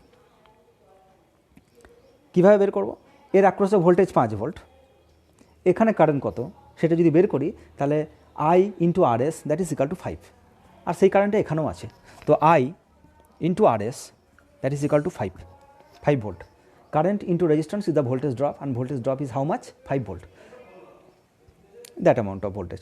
তার মানে কি? তার মানে এটা যদি ইনপুট ভোল্টেজ বলি VI, এটা যদি input voltage it is VI, এটা যদি জেনারেল ভোল্টেজ, এটা যদি গ্রাউন্ড বলি আমি, এটা যদি গ্রাউন্ড বলি, তাহলে এখানে VZ, this terminal voltage is VZ। তাহলে এই দুটো টার্মিনাল ভোল্টেজ কত? VI minus VZ by RS। তার মানে VI, this is VI minus VZ by RS equal to the current.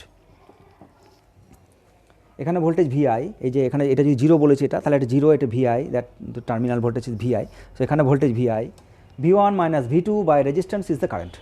তো আমরা সেটা ইউজ করি যে I equal to VI minus VZ by this. তাহলে কি সাপোজ এখানে তোমার VI কত? VI 10 ভোল্ট, VZ কত? 5 volt. So it is 10 minus 5 RS থাকলো, আর এটা হচ্ছে I। তার মানে 5 বাই RS। তাহলে RS কত? RS মানে হচ্ছে 5 বাই I। RS মানে 5 বাই I, আর I কত? ম্যাক্সিমাম কারেন্ট কত? 100 milli ampere. So it is 100 milli ampere and volt. যদি ক্যালকুলেশন করি বা 0.1 অ্যাম্পিয়ার, 100 মিলি অ্যাম্পিয়ার বা 0.1 ampere, so voltage by ampere is the unit of resistance and it is 50 ohm. তো RS এর মান কত? 50 ওহম। যদি RS এর মান 50 ওহম বসাই, তাহলে এই সার্কিটে ম্যাক্সিমাম কারেন্ট কত? I যদি ম্যাক্সিমাম হয় তাহলে R মিনিমাম, কারণ নিচে আছে, এটা উল্টো। এ যদি ম্যাক্সিমাম হয় তাহলে এ মিনিমাম। তাহলে RS যদি 50 অ্যাম্পিয়ার হয়, তাহলে জেনারেল সার্কিটের অ্যাক্রসে কারেন্ট হচ্ছে 0.1 অ্যাম্পিয়ার। এখন যদি RS এর মানটা আমি 51 অ্যাম্পিয়ার করে দিই, নাও RS ইজ 60 ওহম, বাড়িয়ে দিলাম 50 থেকে বাড়িয়ে দিলাম 60 ওহম, তাহলে সার্কিটে কারেন্ট কখনোই 0.1 অ্যাম্পিয়ারে পৌঁছাবে না, সেটা সবসময় 0.1 অ্যাম্পিয়ারের থেকে কম। এটাই হচ্ছে সেফ রাখা যন্ত্রটাকে। যে আমি কি করলাম, আমি লিমিটিং কেসে বের করে দিলাম যে VI মাইনাস VZ ক্যালকুলেশন করে দেখে নিলাম যে ম্যাক্সিমাম কারেন্টটা কত এবং সেই ম্যাক্সিমাম কারেন্টের কারেসপন্ডিং রেজিস্ট্যান্স কত। সেটা যেটাই বেরোবে, তোমার 50 ওহম, 60 ওহম, 100 ওহম, যাই বেরোবে না কেন, যেটা ম্যাক্সিমামের জন্য যে কারেন্টটা বেরোবে, তুমি তার থেকে রেজিস্ট্যান্সটা একটু বাড়িয়ে দাও।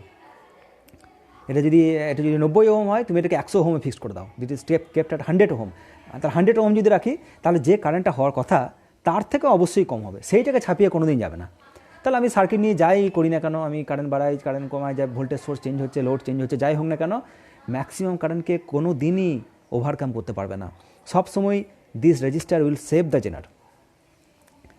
তাহলে জেনার যেমন তোমার যন্ত্রটাকে সেফ রাখবে, তার অ্যাক্রসে ভোল্টেজটা 5 ভোল্ট রাখবে, RS সেরকম জেনারকে সেফ রাখবে। তো this is the purpose of this safety register. তো মাথায় রাখবে, এটা সবসময় অঙ্ক দেবে, এই সার্কিট দিয়ে তোমাকে অঙ্ক দেবে। তো এইবার সাপোজ আমি আমাদের রেটিং ফেটিং এরকম সব আছে, তো যেমন রেটিং আমাদের ছিল, তো আমি লিখে রাখছি যে রেটিং আমাদের দিয়েছিলাম। PZ equal to 0.5 watt, VZ equal to 5 volt, 5.0 volt, and IMAX equal to 0.1 ampere, RS equal to suppose 100 ohm. তোমার 50 ওহম তুমি রেখেছো, 50 ওহমে দেখলে যে 0.1 অ্যাম্পিয়ার আছে, আমি তার থেকে বাড়িয়ে দিলাম, আমি এটাকে 100 ওহমে ফিট করে দিলাম, তাহলে আমার জেনার সেফ। তো এরকম আমাদের সার্কিট আপাতত কমপ্লিট হয়ে আছে। এবার কি করব আমরা, এবার আমি জেনারের অ্যাক্রসে আমি সেই যন্ত্রটাকে, আমাদের সেই লোড যেটা, সেটাকে আমি লাগিয়ে দিয়েছি এখানে। This is the load register, এটাকে জেনারের অ্যাক্রসে লাগিয়েছি। RL লোড রেজিস্টার, আর লোডের দুপ্রান্তে ভোল্টেজ কত, সেটা হচ্ছে V0 আউটপুট ভোল্টেজ, VO, আর জেনারের যা ভোল্টেজ সেটাই VO equal to VZ, it is fixed কত volt, 5 volt, 5.0 volt, it is fixed. তাহলে এই সার্কিট অনুসারে আমরা দেখতে পাচ্ছি যে আমাকে একটা সার্কিট দিয়েছে যার ইনপুট ভোল্টেজ 10 ভোল্ট, RS যেটা সেটা 100, সাপোজ ইট ইজ 100 ওহম, জেনারের অ্যাক্রসে ভোল্টেজ 5 ভোল্ট, তাহলে 10 ভোল্ট যদি থাকে এর অ্যাক্রসে ভোল্টেজ 10 ভোল্ট হবে। এখন এরকম কেস আমাকে দিয়েছে। এখন আমরা দেখব যে আমাদের যে ইনিশিয়াল কেস, সাপোজ আমাদের লোড যেটা লাগিয়েছি, load resistance it is 1 kilo ohm, what ever be the load, অনেক কিছু জিনিস থাকতে পারে, তো সেসবে সম্মিলিত রেজিস্ট্যান্স যেটা ইট ইজ 1 কিলো ভোল্ট। তাহলে লোডের অ্যাক্রসে কারেন্ট কত, যদি লোডের অ্যাক্রসে কারেন্ট বের করতে বললাম IL, তো V0 equal two IL into RL,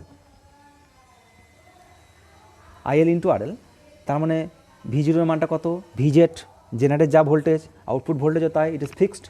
তার মানে আমি এখান থেকে IL বের করতে পারি, অর্থাৎ load current is VZ by RL।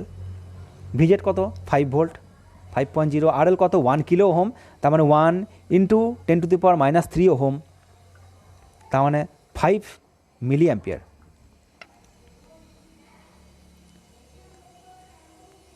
ঠিক না, 5 মিলি অ্যাম্পিয়ার মতো কারেন্ট লোডের অ্যাক্রস দিয়ে পেরিয়ে যাচ্ছে। মোট কারেন্ট কত, এখানে শান্ট রেজিস্টারের মধ্যে দিয়ে কারেন্ট কত, তো যদি শান্ট রেজিস্টারের মধ্যে দিয়ে কারেন্ট আমরা দেখি, এখানে I that is the total current, this current is I, তো I কত, VI minus VZ by RS, VI minus VZ by RS, তো I equal to VI minus VZ by RS। VI কত, VI হচ্ছে 10 volt, so এটা 10 volt, VZ কত, 5 volt, RS কত, 100 ohm, নিজেই choose করেছি। কারেন্টের একক কি, অ্যাম্পিয়ার, যদি ক্যালকুলেশন করো এটা, তাহলে এটা 5 and 5 by 100 that is 50 milli ampere. এটা 5 ছিল, এটা 50 মিলি অ্যাম্পিয়ার। তার মানে টোটাল কারেন্ট ছিল 50 মিলি অ্যাম্পিয়ার, সেটা দুভাগে ভেঙে গিয়েছে।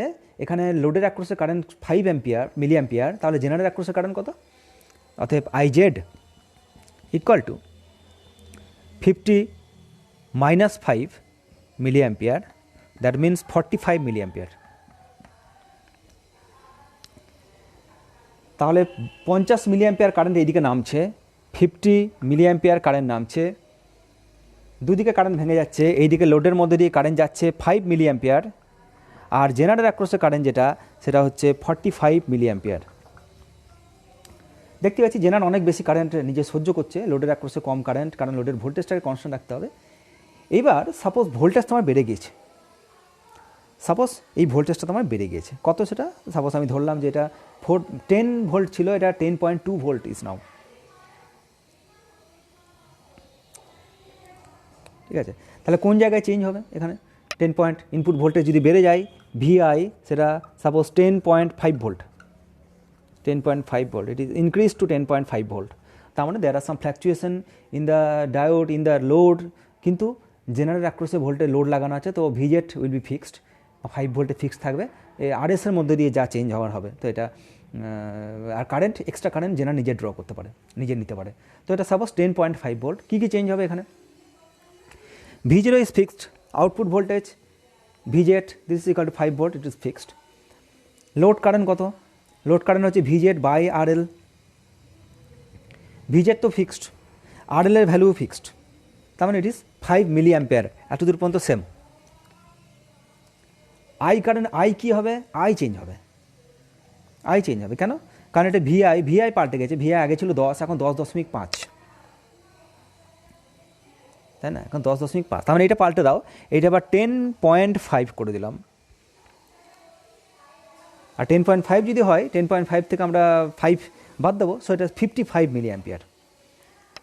এটা 10.5 ampere minus 5 ampere, that is 5.5 ampere, আর সেটাকে যদি মিলি অ্যাম্পিয়ারে করি আমরা, তো সেটা 55 মিলি অ্যাম্পিয়ার।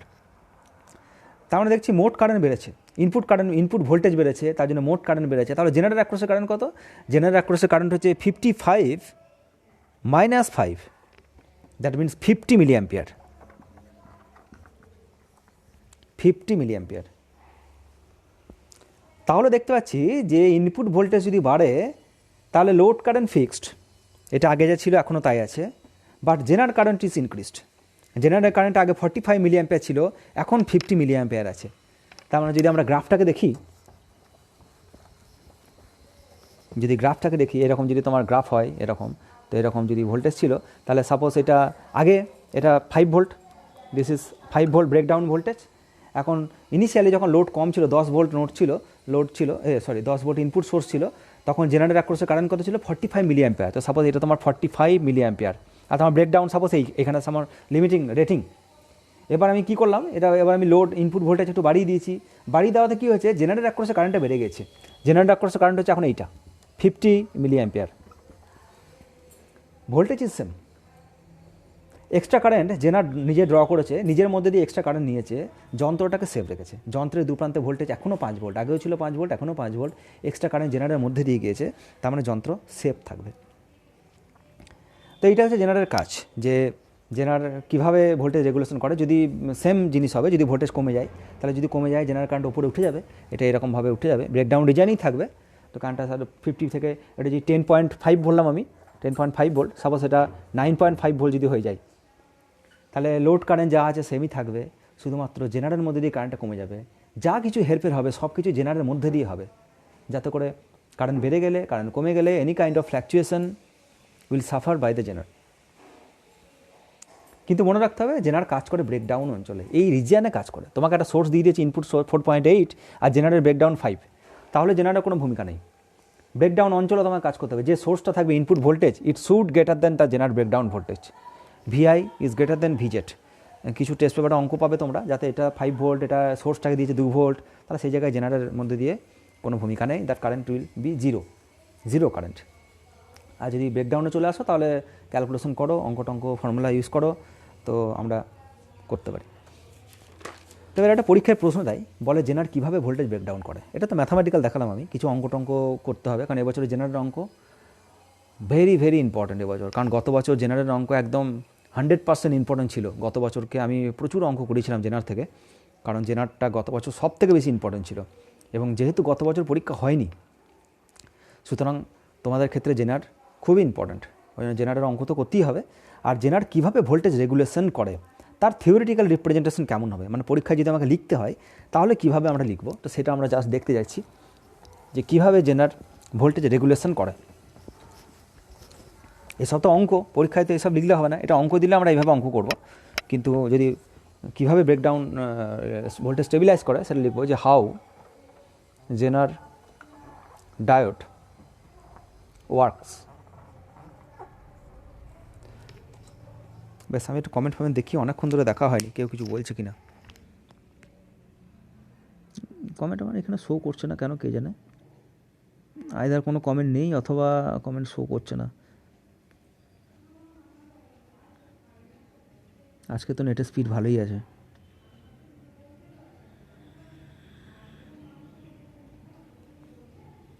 বেশ, আচ্ছা, এখানে একটা কমেন্ট দেখেছি আমি, জেনারেটর ডায়োডের ক্ষেত্রে ভোল্টেজ কনস্ট্যান্ট বলে সার্কিট কি ব্রেক হয় না? হ্যাঁ, জেনারেটরের ক্ষেত্রে যে সার্কিটে জেনারেটর যেটা special type of diode, generator অ্যাক্রসে এই যে দেখলাম আমরা রিভার্স বায়াস জেনারেটর কাজ করে। এই যে breakdown voltage, it is fixed ভিজেট। Graph থেকেও আমরা দেখতে পাচ্ছি এটা ফিক্সড। এই ভোল্টেজের মানটা কোনো সময় বাড়বে না। তাহলে আমাদের ভোল্টেজ স্টেবিলাইজার বলতে কী বুঝি? ভোল্টেজটা ফিক্সড। তুমি ভোল্টেজ বেড়ে গেল বাড়ি, হঠাৎ করে আমরা দেখি যে লাইট খুব জোরে আলো জ্বলছে বা জোরে ফ্যান ঘুরতে শুরু করলো, তার মানে ভোল্টেজ আপ ডাউন হচ্ছে। তো ভোল্টেজ যদি আপ ডাউন হয় তাহলে তোমার যে সেন্সিটিভ যন্ত্র যেগুলো পুড়ে যাওয়ার চান্স থাকে, সেইগুলোতে কি হয়, ভোল্টেজের মান যদি বেড়ে যায় কমে যায় তাহলে সেই যন্ত্রগুলো পুড়ে যেতে পারে, নষ্ট হয়ে যেতে পারে। তো সেইটাকে সেফ রাখবে জেনার। সেই যন্ত্রের দুপ্রান্তে ভোল্টেজটা ফিক্সড, কারণ জেনারের অ্যাক্রসে ভোল্টেজ ফিক্সড। কারেন্ট যদি বেড়ে যায় এক্সট্রা কারেন্ট জেনার অনেকটা সহ্য করতে পারে, তার রিজিয়ানের মধ্যে অনেকটা কারেন্ট সে সহ্য করতে পারে, কিন্তু ভোল্টেজ রিমেন্স ফিক্সড। আর কারেন্ট বাড়লেও কোনো হিট উৎপন্ন হবে না, কারণ এখানে কলিশনের জন্য কারেন্ট বাড়েনি, ইলেকট্রিক ফিল্ডের জন্য কারেন্ট বেড়েছে। তো সেই ব্রেকডাউন অকার হলে সেই পরিমাণ কারেন্ট সে সহ্য করতে পারে। আর ভোল্টেজটা তো নিয়ন্ত্রণ করে এক্সটার্নাল মেটেরিয়াল, যে ভোল্টেজ আমি পাশাপাশি দিয়েছি মেটেরিয়ালে, যেটা লাগিয়েছি battery, that voltage will decide the terminal voltage of the Zener. So it is the fixed voltage, তাই না? তো এটা হচ্ছে আমাদের জেনারের বৈশিষ্ট্য। অর্ডিনারি ডায়োড যদি থাকতো এখানে তাহলে অলরেডি সে পুড়ে যেত, অ্যাভারেজ ব্রেকডাউন হতো, তো মেটেরিয়াল কোভ্যালেন্ট বন্ড ব্রেক করে হিট উৎপন্ন হতো, তো মেটেরিয়াল অলরেডি ড্যামেজ হয়ে যেত এবং তোমার মেটেরিয়াল পুড়ে গিয়ে সার্কিট বিচ্ছিন্ন করে দিত। তো সব পরের দিনে তুমি দেখতে আর চার্জও হচ্ছে না, আর ফ্রিজ অন হচ্ছে না, কিছুই হচ্ছে না, এসব জিনিস হচ্ছে। আর এখন তো সব অটো স্টেবিলাইজেশন, আগে যেমন সব স্টেবিলাইজার আলাদা করে কিনতে পাওয়া যেত, টিভি হোক, ফ্রিজ হোক, অন্য কিছু যন্ত্রের ক্ষেত্রে, আর এখন সব যন্ত্রের ভেতরেই স্টেবিলাইজেশন অটোমেটিক করে দেওয়া থাকে, যাতে করে আলাদা করে স্টেবিলাইজার কেনার দরকার হয় না। Stabilisation fixed. তো হাউ জেনার ওয়ার্কস, এটা যদি আমরা দেখি তাহলে প্রথমে জাস্ট একটা সার্কিট আঁকবো। এটা হচ্ছে সেই সোর্স রেজিস্টার RS, এটা ইনপুট, এটা হচ্ছে VI, এটা দ্য ইনপুট, এটা প্লাস, এটা মাইনাস। একটা জেনার লাগাবো উল্টো করে এইভাবে, এটা এন সাইড, এটা পি সাইড। উল্টো করে কেন বলছি, কারণ এন এ পজিটিভ, পি এ নেগেটিভ, রিভার্স বায়াসে লাগিয়েছি। আর এটা লোড রেজিস্টার, যেটা আমার যন্ত্র, যার অ্যাক্রসে ভোল্টেজটাকে কনস্ট্যান্ট রাখতে হবে। এটা RL আর এটা V0। আর জেনারেল অ্যাক্রসে ভোল্টেজ কত, VZ। এবার সার্কিট থেকে অঙ্ক করার জন্য কিছু প্যারামিটার আমাদের দেখতে হবে। এটা ইনপুট ভোল্টেজ, তো ইনপুট ভোল্টেজ থেকে মোট যে কারেন্ট যাচ্ছে সেটা 220 ভোল্ট নয়, কিন্তু এটা যা রেকটিফিকেশন করা হয়েছে, এসিকে ডিসি করে এটা ট্রান্সফর্মার ইউজ করা হয়েছে। তো আর সার্কিট আছে, SMPS এসব সার্কিট সব আছে। তো এটা ভোল্টেজটা কমিয়ে যেটুকু দরকার সেটুকু ভোল্টেজ এখানে রাখা হয়েছে। তো এবার এটা এখানে কারেন্ট যাচ্ছে, সাপোজ মোট কারেন্ট I, এটা সাপোজ গ্রাউন্ড লেভেল ধরে নাও, এটা গ্রাউন্ড লেভেল, তার মানে এটা 0, এই 0 রেসপেক্টে এখানে VI, আর এখানে I কারেন্ট যাচ্ছে। I কারেন্ট এত দূর পর্যন্ত এসেছে, তারপর সেটা দুভাগে ভেঙে গেছে। নিচের দিকে যে কারেন্টটা যাচ্ছে এটা হচ্ছে IZ, জেনার কারেন্ট। আর বাকিটা পড়ে রয়েছে কত, I মাইনাস IZ, সেটা হচ্ছে IL, লোড কারেন্ট। এবং সেটা এই লোডের মধ্যে দিয়ে যাচ্ছে, এই লোড কারেন্টটাই এটাই লোডের মধ্যে দিয়ে যাচ্ছে। আর এই দুই টার্মিনালে ভোল্টেজ আমরা মাপবো, যেটা ফিক্সড। VZ is VO। কী কী জিনিস দেখতে পাচ্ছি, কী কী জিনিস আমরা একটু লিখে নিই। প্রথম যেটা দেখতে পাচ্ছি সেটা হচ্ছে I equal to IZ plus IL। এটা একটা 1 নম্বর রিলেশন, খুব ইম্পর্টেন্ট রিলেশন, অঙ্ক করবো আমরা। মোট কারেন্ট যেটা, সেটা জেনারেল অ্যাক্রসে কারেন্ট। দেখতে পাচ্ছি জেনারেল অ্যাক্রসে কারেন্টে N থেকে P এর দিকে ফলো করছে, N থেকে P মানে রিভার্স কারেন্ট, P থেকে N জেনারেল ফলো করে, তো এটা N থেকে P। I equal to IZ plus IL, this two currents is a total current. এটা একটা রিলেশন। আর একটা রিলেশন কী হবো, এখানে যদি ভোল্টেজ 0 হয়, এটা যে 0 লেভেল হয়, এটা যদি VI হয়, তাহলে এখানে VI। সো এখানে টার্মিনাল ভোল্টেজ হচ্ছে VI। এটা যদি 0 হয়, জেনারেল অ্যাক্রসে ভোল্টেজ যদি VZ হয়, তাহলে এখানে ভোল্টেজ কত, VZ। সো এই বিন্দুতে ভোল্টেজ হচ্ছে VZ। তাহলে VI minus VZ, that is V1 minus V2 equal to IR। তো এখান থেকে আরেকটা সম্পর্ক আমরা পাচ্ছি যে VI minus VZ equal two I into RS। এটা একটা সম্পর্ক, এটা ইকুয়েশন নাম্বার 2। সব অঙ্ক করার ক্ষেত্রে লাগবে। আর 3 নম্বর কি, লোডের অ্যাক্রসে ভোল্টেজ কত, V0, সেটাই VZ। তো V0 equal to VZ equal to fixed, এটা চেঞ্জ হবে না, এটা ফিক্সড। আর এদের প্রোডাক্টের মান কত, এদের প্রোডাক্ট যেটা, সেটা হচ্ছে IL ইন্টু RL। জেনারেল অ্যাক্রসে ভোল্টেজ VZ, সেটা সমান V0, আর V0 মান হচ্ছে কারেন্ট ইন্টু রেজিস্ট্যান্স। তো IL into RL, this is your equation number 3। এই হচ্ছে 3টি ইকুয়েশন। এবার আমাদের ফার্স্ট দেখাতে হবে 1 নম্বর case 1 VI is varying and RL is constant. পরীক্ষায় লিখব যে প্রথম কেস 1 যেটা, সেটা সাপোজ ইনপুট ভোল্টেজ কমছে বাড়ছে, ফ্ল্যাকচুয়েট করছে, কিন্তু লোড কনস্ট্যান্ট। লোড রেজিস্ট্যান্স, এখানে যা রেজিস্ট্যান্স আছে সেটা ফিক্সড, চেঞ্জ হচ্ছে না। তাহলে আমরা কী কী কনক্লুশন দেখবো, ভিআই যদি বেড়ে যায় তাহলে কারেন্ট বেড়ে যাবে, তো ভোল্টেজ সব চেঞ্জ হয়ে যেতে পারে, কিন্তু সেসব হবে না। কীভাবে হবে না? ইকুয়েশন নাম্বার 3টাকে ইউজ করবো আমরা। ইকুয়েশন নাম্বার 3 কী দেখছি? V0 equal to VZ and that is equal to fixed, change হবে না, জেনারেল অ্যাক্রসে ভোল্টেজ ফিক্সড। তাহলে any change of Zener voltage is any change of output voltage, that is any change of IL/RL, and that change is 0 from the equation number 3. From the equation number 3 কি বলছে আমরা? any change of V0 that is equal to any change, that delta means the change, any change of VZ that is equal to any change of IL/VL product, সব কিছু change নিয়েছি আমরা, and যেহেতু এটা 0, এটাও এটা চেঞ্জ 0, এটা change 0, সুতরাং এটার প্রোডাক্টটাও হবে 0। আর এখান থেকে কী দেখতে পাচ্ছি? Delta IL into RL equal to 0। তার মানে RL তো কনস্ট্যান্ট, প্রথমেই বলে দিয়েছি RL is equal to constant, তাহলে RLটাকে চেঞ্জের ভেতরে রাখবোই না, শুধু চেঞ্জের ভেতরে রাখবো কি? Delta IL equal to 0। এখন RL তো কনস্ট্যান্ট, আর একটা কনস্ট্যান্ট ভ্যালু 0 নয়, লোড তো আছেই, লোড ইজ নট 0, কিছুই নেই তা তো হবে না, কিছু একটা লোড আছে, তো load is not equal to 0, that means this term equal to 0। তার মানে কি? পরের লাইনে আমরা বলতে পারি যে delta IL equal to 0 because RL is not equal to 0, load 0 নয়, তাহলে এদের প্রোডাক্ট যদি 0 হয় তাহলে একে 0 হতে হবে, তো এটা 0। আর IL মানে কি? ইকুয়েশন নাম্বার 1 কাজে লাগাও। IL মানে হচ্ছে I minus IZ from the equation number 1, this is equation number 3 and this is equation number 1, this is equation number 1। তাহলে ডেল্টা IL এর জায়গায় বসাচ্ছি I minus IZ, so it is I minus IZ equal two 0।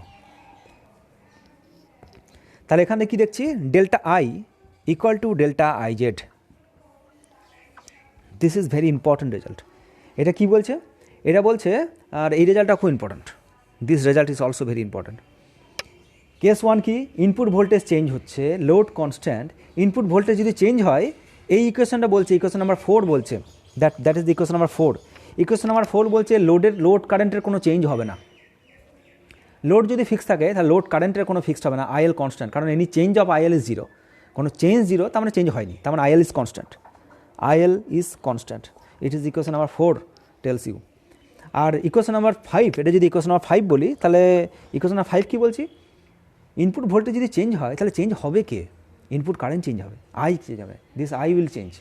এটা VI change হয়েছে, সুতরাং I বেড়ে যাবে, কিন্তু I বেড়ে গেলে লোডকে কোনো ইফেক্ট ফেলেনি, I যতটা বেড়েছে IZ ততটা বেড়েছে,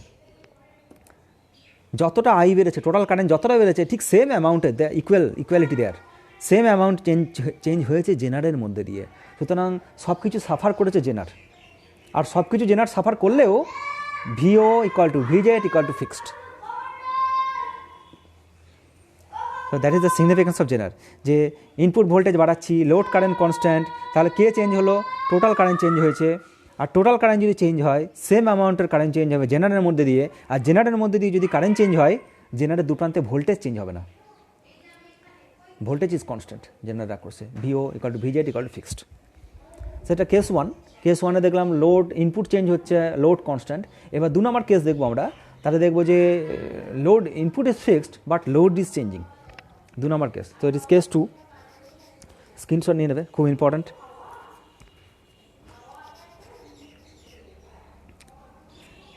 মুছে দিলাম।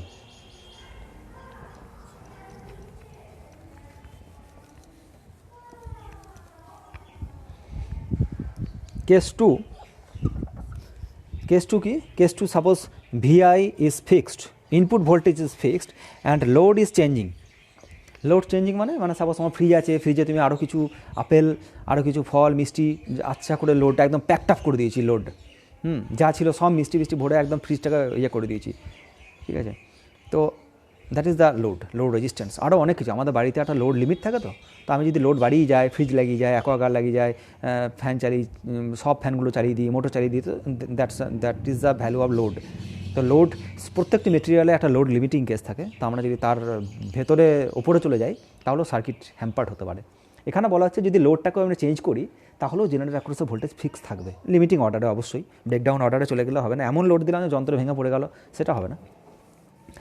তো এটা আমরা কাজে লাগাবো, এখানে দেখাবো, আমরা আবার দেখাবো যে কি হচ্ছে তাহলে যদি VI ফিক্সড হয়, লোড যদি চেঞ্জ হয়, তা লোড যদি বাড়ে তাহলে VO কনস্ট্যান্ট, তাহলে IL কে কমতে হবে, তাই না? তাহলে আমরা আবার ইকুয়েশন কাজে লাগাচ্ছি। সাপোজ আমাদের এবার 2 নম্বর ইকুয়েশনটা কাজে লাগাই। Equation number 2, VI minus VZ equal to IRS। তাহলে any change of VI that is minus any change of VZ equal to any change of I into RS। সব চেঞ্জ নিলাম, delta delta delta. So this gives you the change of everything, this equation, from this equation change of everything। Input ভোল্টেজের change কত? Input voltage তো fixed, তাহলে এর কোনো change হয়নি, that is 0। General ভোল্টেজের চেঞ্জ কত? জেনারেল ভোল্টেজ তো ফিক্সড, তো জেনারেল ভোল্টেজ চেঞ্জ হয়নি। তাহলে লেফট হ্যান্ড সাইড যদি 0 হয়, রাইট হ্যান্ড সাইডে 0 হতে হবে। তো রাইট হ্যান্ড সাইডটা কত? রাইট হ্যান্ড সাইডে এইটা, তাহলে দ্যাট ইজ ইকুয়াল টু 0। এটা 0, তাহলে এটাও 0। আর এখানে কী আছে? Delta I into RS। RS তো চেঞ্জ হয়নি, RS তো আমি একবার সেফটি রেজিস্টার একবার লাগিয়ে দিয়েছি ক্যালকুলেশন করে, তাহলে RS চেঞ্জ হয়নি, তাহলে অনলি চেঞ্জ হচ্ছে ডেল্টা I। তার মানে RS ইন্টু ডেল্টা I, RSটাকে ডেল্টার বাইরে বের করে দিলাম, that is equal two 0। And as RS is not equal to 0, সুতরাং এদের প্রোডাক্ট যদি 0 হয় তাহলে নিশ্চয়ই ডেল্টা I 0। তাহলে this implies delta I equal two 0 because RS not equal to 0।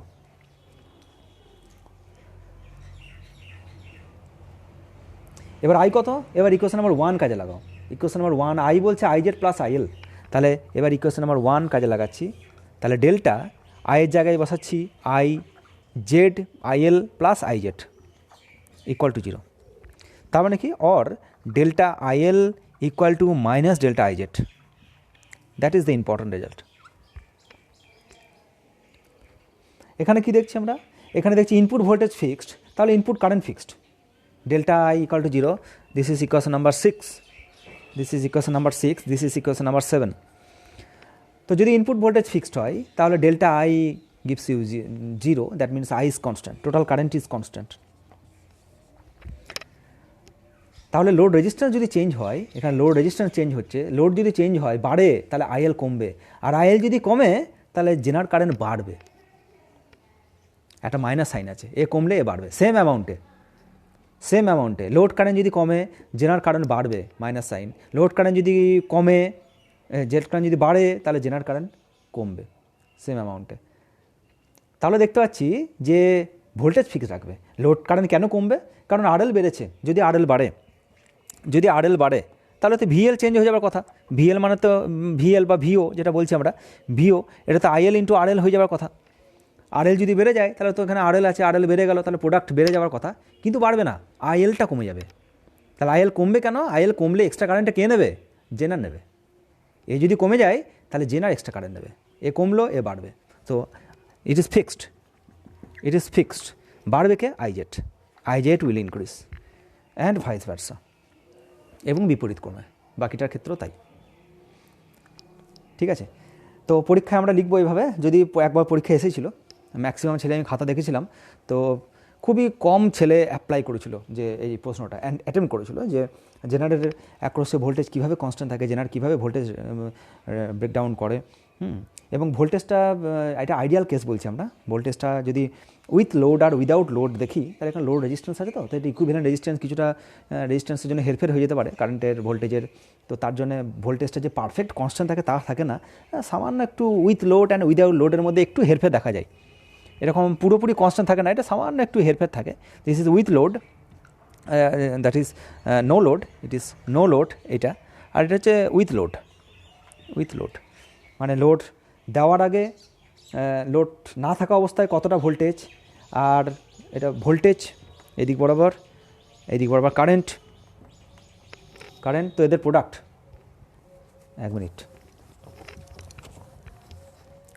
এই যে এটা হচ্ছে ভোল্টেজ, এটা হচ্ছে current, load current. It is the load current, it is the load voltage VO, বা এটা IL। এদের যে এটা গ্রাফিক্যালি যদি ড্র করি, যদি আইডিয়াল কেস হয় তাহলে এটা কারেন্টের মান ফিক্সড, ভোল্টেজের মান ফিক্সড, কারেন্টের মান ফিক্সড। তো এরকম একটা কিছু আমরা একটা গ্রাফ পাবো আমরা, মানে প্রত্যেকটি বিন্দুর জন্য আমরা আলাদা করে গ্রাফ পাবো। IL এর ভ্যালুর জন্য ভোল্টেজ ইজ কনস্ট্যান্ট, এরা IL এর মান চেঞ্জ হচ্ছে, তার মানে কি, মানে VZ কনস্ট্যান্ট হতে হবে। IL কমলে RL চেঞ্জ হচ্ছে, এরকম হতে হবে। আর যদি ইনপুট ভোল্টেজটা আমাদের ফিক্স থেকে যায় তাহলে আমরা দেখলাম একটু পরেই যে সেটা লোড কারেন্টের কোনো হেরফের করে না। তো যাই হোক, পাওয়ারের ক্ষেত্রে সেটা যেমনই হোক না কেন, পাওয়ার ইজ তাদের প্রোডাক্ট যেটা হবে সেটা কনস্ট্যান্ট হবে। তো কিন্তু অ্যাকচুয়ালি গ্রাফটা কেমন হয়, এরকম সামান্য একটু চেঞ্জ হয়। এটা হচ্ছে নো লোড, আর এটা হচ্ছে উইথ লোড।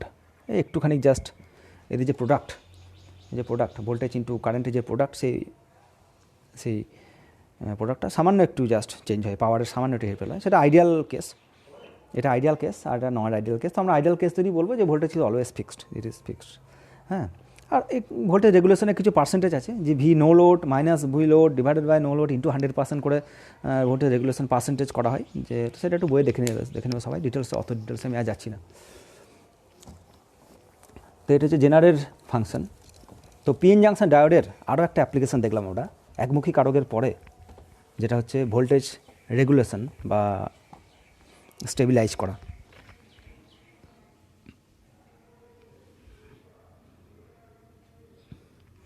বেশ, এখানে আর কেউ কিছু বলেছে? আচ্ছা, এটা তো আর কেউ কিছু নেই, বলেনি। আচ্ছা বেশ, তো আজকে তো 1.5 ঘন্টা হয়ে গেল। আমার ইচ্ছা ছিল আজকে ফটো ডায়োডটা বলে দেওয়ার, ফটো ডায়োড আর এলইডি মধ্যে একটা বলে দেওয়া উচিত ছিল, সময় পেলাম না আজকে। 1.5 ঘন্টা হয়ে গেল, তো তাহলে আজকে এইটুকুই থাক।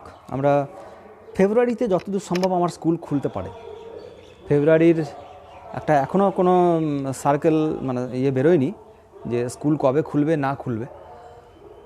কিন্তু এই যে ভিডিওটা আমি করছি, এই ভিডিওটা কিন্তু থাকাটা খুব দরকার, কারণ জেনারের এই যে জিনিসগুলো আমি বলছি সেগুলো কিন্তু খুবই ইম্পর্ট্যান্ট জিনিস। মানে একবার বুঝিয়ে দিলেও যে সেটা সারা জীবন মনে থাকবে তা না। তো আমি সবাইকে রিকোয়েস্ট করব অন্তত ভিডিওগুলো দেখে, কারণ আমার তো মডার্ন ফিজিক্সের একটাই চ্যাপ্টার এবছর সিলেবাসে, তো এই একটাই চ্যাপ্টার, এটাই সবেধনু রামতনু, এটা কি যত্ন করে পড়তে হবে।